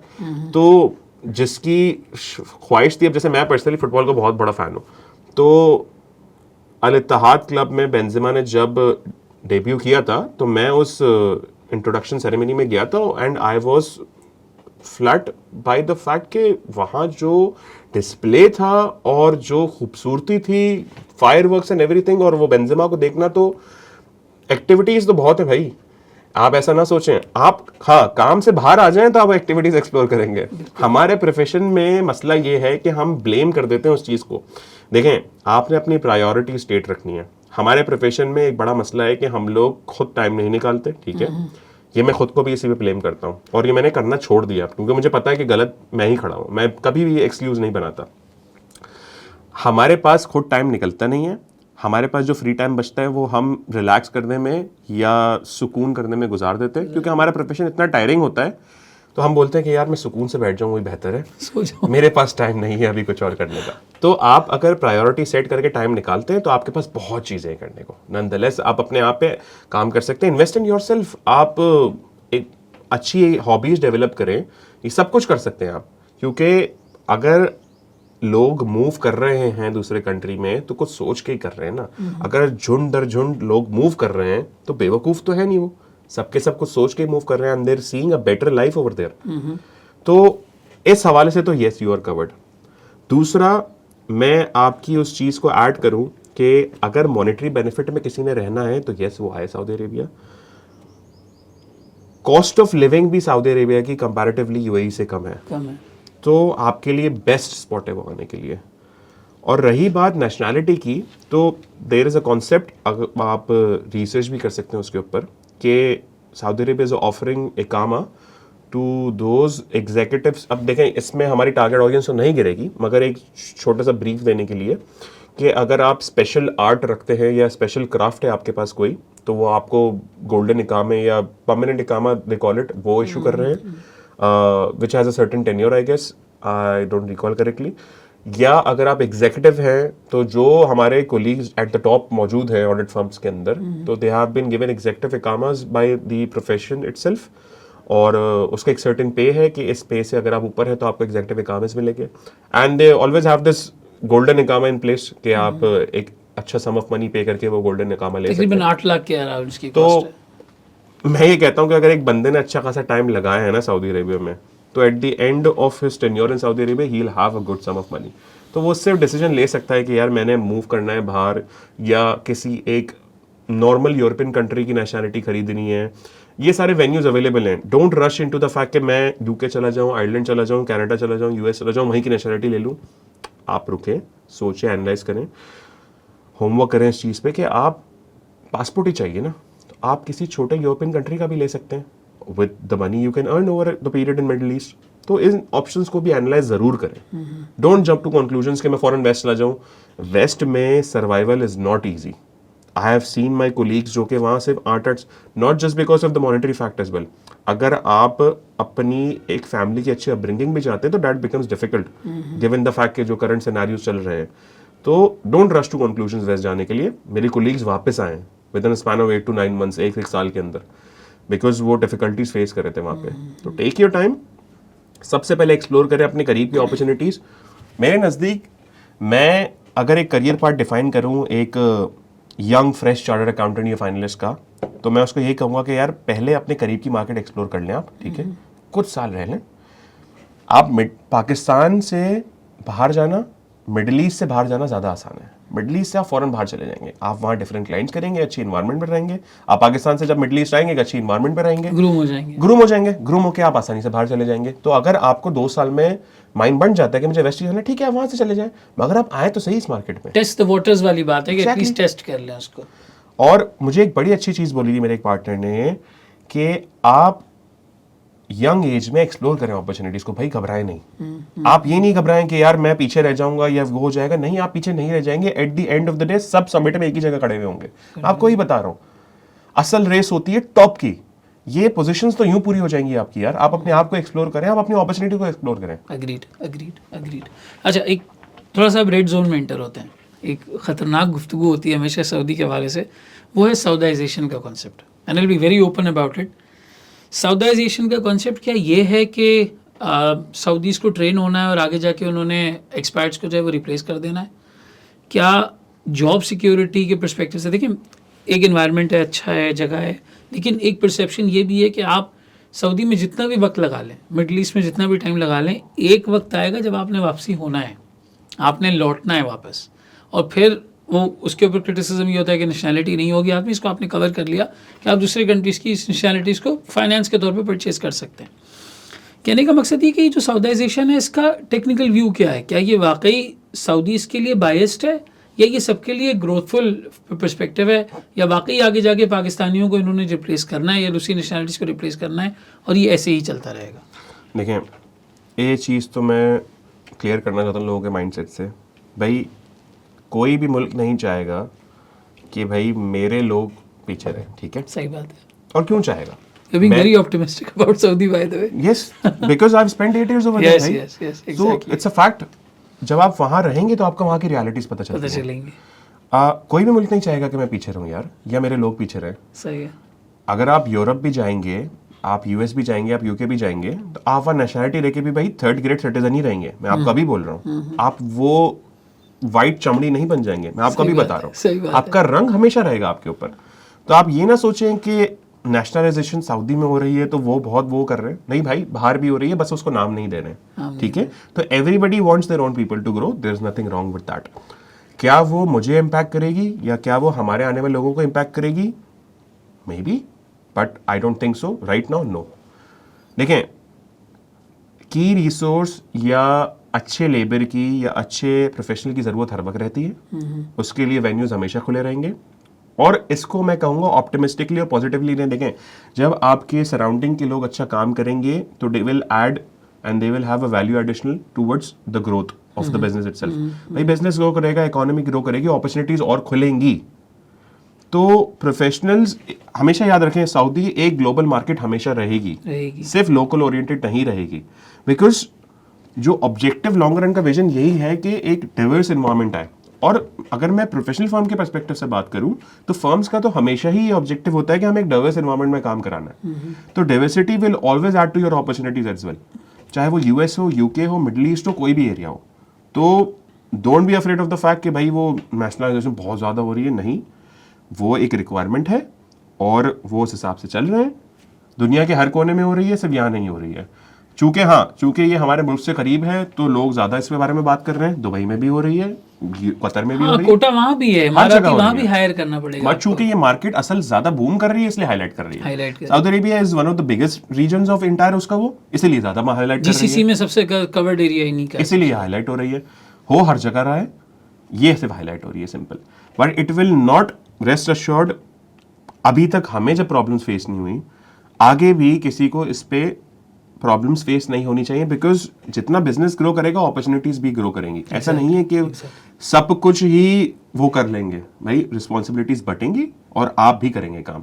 Exactly. You know, when I was there in 2019, तो मैं जब गया था वहाँ पे तो मुझे लोगों ने कहा था कि जो वहाँ के लोकल्स हैं वो थोड़ा कम इंटरेस्ट लेते हैं काम में। लेट्स बी ऑनेस्ट, वो काम नहीं करते, मुझे ये इंप्रेशन मिला था। एंड टू सम एक्सटेंट मैंने वो चीज़ देखी भी, लेकिन I worked with some very smart supervisors over there जो अच्छी पोजीशंस पे प्रमोट हुए थे और वो लोकल्स थे। मुझे कहीं कभी भी उनके साथ काम करके ऐसा नहीं लगा कि दे वांट टू रिप्लेस मी, या वो इस तरीके से सोच रहे हैं कि यार किसी तरीके से हमें आगे जाके एक्सपर्ट्स को साइडलाइन करना है। They were really good in their work, सीखना चाहते थे। और मेरा थोड़ा सा अंदाज समझाने का टीचिंग वाला होता था, तो दे रियली लाइक्ड इट, वो बड़ा पसंद करते थे इस चीज़ को। और ना काम नहीं भी कर रहे साथ तो वो पूछने ज़रूर आ जाते थे कि यार ये वाली चीज़ बताना, ये कैसे होगा, ये कैसे होगा, ये कैसे होगा। तो शायद पाँचों उंगलियाँ बराबर नहीं होती, हर तरह के लोग हर जगह होते हैं, लेकिन हमारे यहाँ थोड़ा स्टीरियोटाइप और ये सोच लोगों के अंदर डेवलप हो जाती है ना। फिर उसके बाद जब वो इस सोच माइंडसेट के साथ किसी मार्केट में उतरते हैं, अब वो ऑपरेट उसी तरीके से करते हैं और उसी तरह से करने की कोशिश कर रहे होते हैं। वो अनलर्न नहीं करते अपनी उस बात को और नए सिरे से सीखने को। सो अब्दुल बासित, इंडस्ट्री का फर्म का पर्सपेक्टिव तो बहुत अच्छे तरीके से समझ में आ गया। The firms are growing, audit की रिक्वायरमेंट्स हैं, एडवाइजरी की तरफ भी ऑप्शंस हैं, IFRS की इम्प्लीमेंटेशंस हैं, नई स्पेशलाइज्ड रोल्स वहाँ पर निकल रहे हैं, things are there, fine, perfect. How do you see industry over there? क्योंकि इंडस्ट्री को लेकर एक परसेप्शन ये है लोगों का कि अगर आप इंडस्ट्री जाओगे, मैं वेरी ऑनेस्ट बता रहा हूँ, जो लोग यहाँ पे कहते हैं आपको जंग लग जाएगा, काम इतना ज़्यादा नहीं है, फर्म्स में ज़्यादा काम है, और सऊदी इंडस्ट्री में कभी भी ले ऑफ हो जाता है, कभी भी वो अपने पसंद के बंदे को ला के बिठा देते हैं, और जो है वो कहीं पे भी टॉप मैनेजमेंट चेंज हुई तो आपको हाथ धोना पड़ जाएगा नौकरियों से। ये सवालात हैं लोगों के जहनों में, अभी भी पाकिस्तान में ये बातें गर्दिश करती हैं।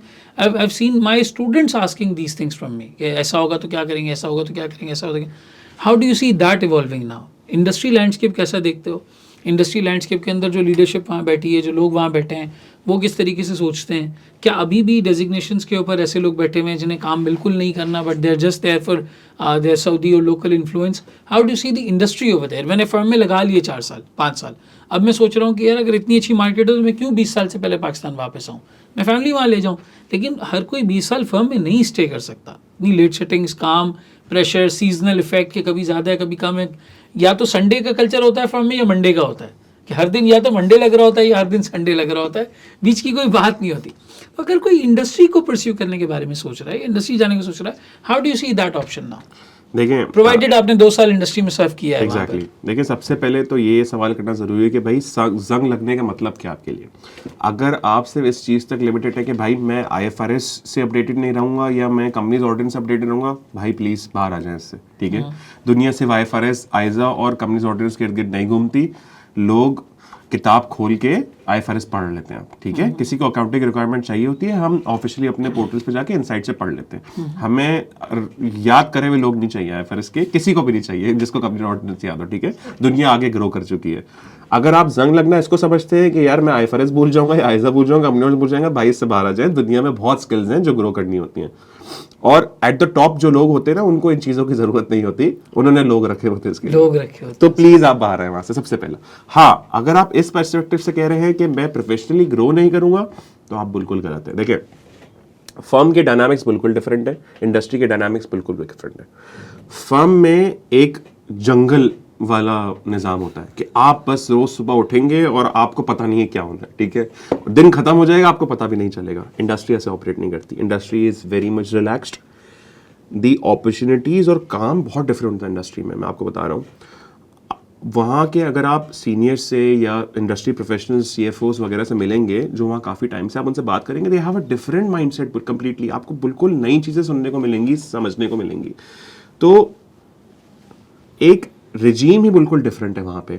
आपका काम नहीं, आपको जंग नहीं लगेगा, आपका काम बिल्कुल डिफरेंट होगा। यस, आपका काम रिलैक्स्ड होगा।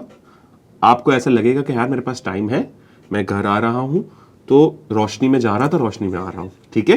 ये सबसे पहली चीज जो बंदा इंडस्ट्री आता है। जब मैं गया था तो मुझे भी यही लगा था कि जब मैं पहले दिन बाहर आया, मैंने बोला यार अभी भी रोशनी हो रही है, इतना वक्त पड़ा है, अभी तो घर जाके बहुत कुछ कर लेंगे, बहुत कुछ कर लेंगे। अभी दोस्तों को फोन करें, हाँ भाई आप कहाँ हो, आप कहाँ हो, भाई यहाँ मिल लेते हैं, वहाँ मिल लेते हैं, या ये कर लेते हैं। तो आपके पास yes, weekend feels like a weekend, you can plan properly. ये एक चीज तो डेफिनेटली है, ठीक है।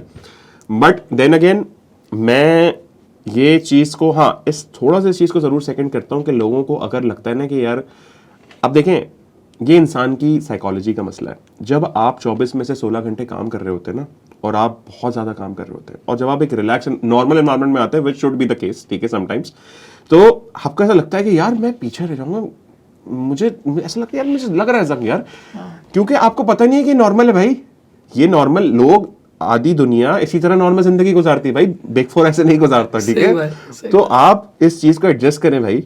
और आई हैव कोलीग्स भाई जो वहां गए, 1 आध महीना उनको लगा कि नहीं यार ये मसला हो रहा है, हम पुराने हो जाएंगे लोग, उनको फिर रियलाइजेशन आई भाई ये नॉर्मल जिंदगी है, मैं अपनी प्रायोरिटीज अब दूसरी सेट कर सकता हूँ, मैं अपनी फैमिली को टाइम दे सकता हूँ, मैं ये चीज़ कर सकता हूँ, मैं अपनी हॉबीज पे काम कर सकता हूँ, अपनी हेल्थ पे काम कर सकता हूँ। तो जब उनको ये रियलाइजेशन हुई तो उन्होंने कहा नहीं भाई जंग वंग कुछ नहीं लग रहा, हम अपने प्रोफेशनली ग्रो कर रहे हैं। And I have scene industry professionals जो फर्म वालों को बहुत पीछे छोड़ देते हैं यार बात करने में, because they have those other set of skills, they know how to communicate with people, they have good managerial skills, they have good presentation skills, they have finance का माइंडसेट उनका माइंडसेट बड़ा डिफरेंट होता है। ये बड़ा मजेदार चीज है कि when you get to the other side of the table आपको पता चलता है भाई बिजनेस सोचता है कैसे ऑपरेट करता है, डिसीजन कैसे लिए जाते हैं। भाई सिर्फ ऑडिट ही करते रहोगे क्या, try to understand how the business operates. Yes, तो जब आप दूसरी साइड ऑफ द टेबल आते हो तो आपको पता चलता है कि भाई यस ये डायनामिक्स है, बजट ये होता है, कॉस्टिंग इस तरीके से होती है, हाँ कंपनी इस तरह ग्रो करती है, एक बिजनेस चलता है इस तरीके से है। सिर्फ फ्लॉज नहीं निकालने होते उसके अंदर भाई, फ्लॉज के लिए सोल्यूशन भी लेकर आना होता है। हम तो फ्लॉज बता के चले जाते हैं। तो जो अगला स्टेप है, मैनेजमेंट क्यों आपसे लड़ रही होती है कि भाई नहीं एमएल में पॉइंट नहीं डालो, वो इसलिए तो लड़ रही होती है भाई, सोल्यूशन उन्हें निकाल के लेके आना पड़ता है। बट वो जो सोल्यूशन की तलाश होती है उसी में तो असल ग्रोथ होती है। तो वहाँ जाके बिजनेस को समझना, बिजनेस की डिसीजन मेकिंग को समझना आपको सही मायनों में सोचना सिखाता है कि बिजनेस किस तरह सोच रहा है, कैसे डिसीजन ले रहा है।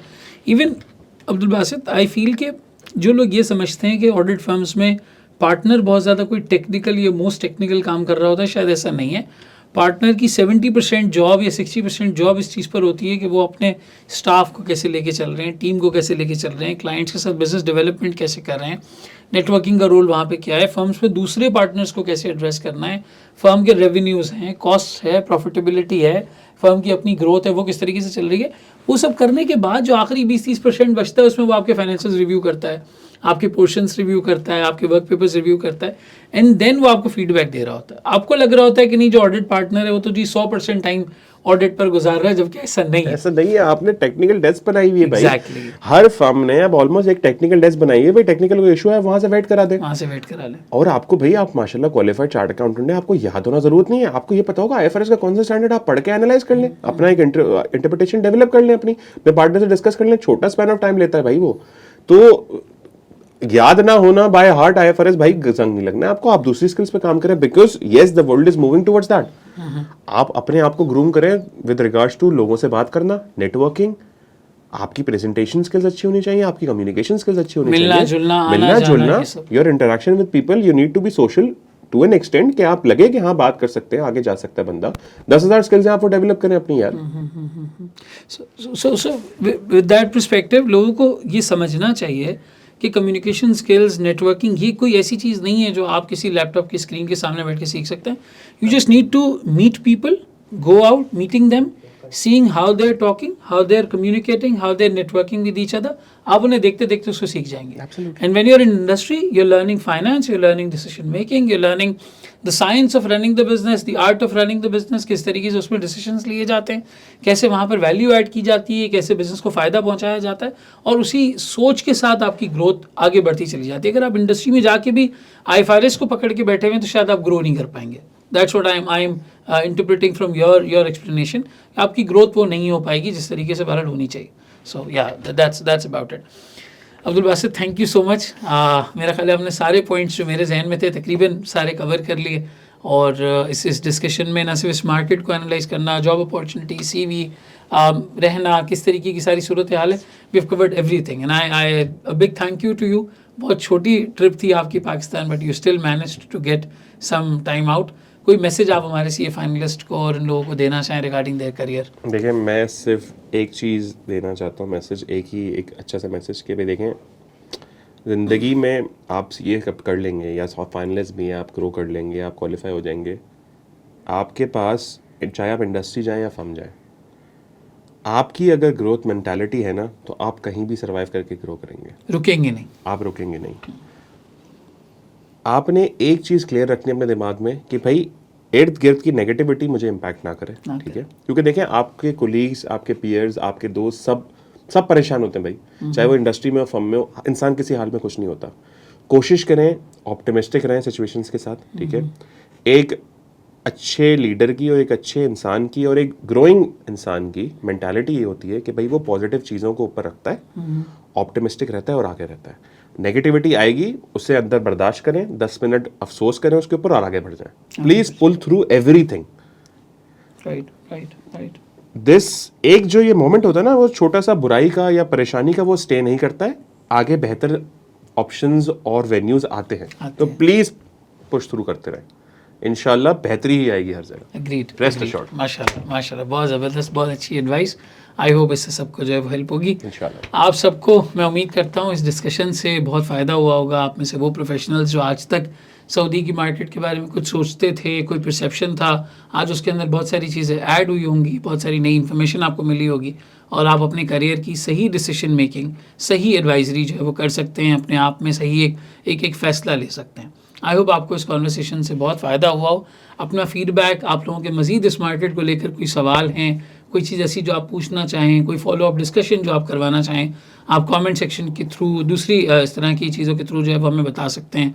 मेरा अब्दुल बासित का सोशल मीडिया हैंडल यूज़ कर सकते हैं, वहाँ पर अगर इस तरह की कोई चीज़ आपने पूछनी है तो आप ज़रूर पूछ सकते हैं, एंड इंशाल्लाह will be able to answer on to that. इससे मिलती जुलती मज़ीद कॉन्वर्सेशंस अगर आप चाहें और कोई इस तरह के टॉपिक्स आपके जहन में हो, इस तरह के एवेन्यूज़ जो डिस्कस होने चाहिए आपके जहन में हो, तो हमें ज़रूर बताएं। हमारा मकसद ये है कि जो लोग चार्टर्ड अकाउंटेंसी से, फाइनेंस से, अकाउंटेंसी की किसी भी क्वालिफिकेशन से ताल्लुक़ रखते हैं, उन्हें सही गाइडेंस मिल सके, सही एडवाइस मिल सके, सही एनालिसिस मिल सके, और वो एक बेहतर डिसीजन ले सकें। हम इसी तरह की कॉन्वर्सेशंस के साथ आपके लिए हाजिर होते रहेंगे। तब तक अपना बहुत बहुत ख्याल रखिएगा। Thank you so much everybody. अल्लाह हाफ़िज़।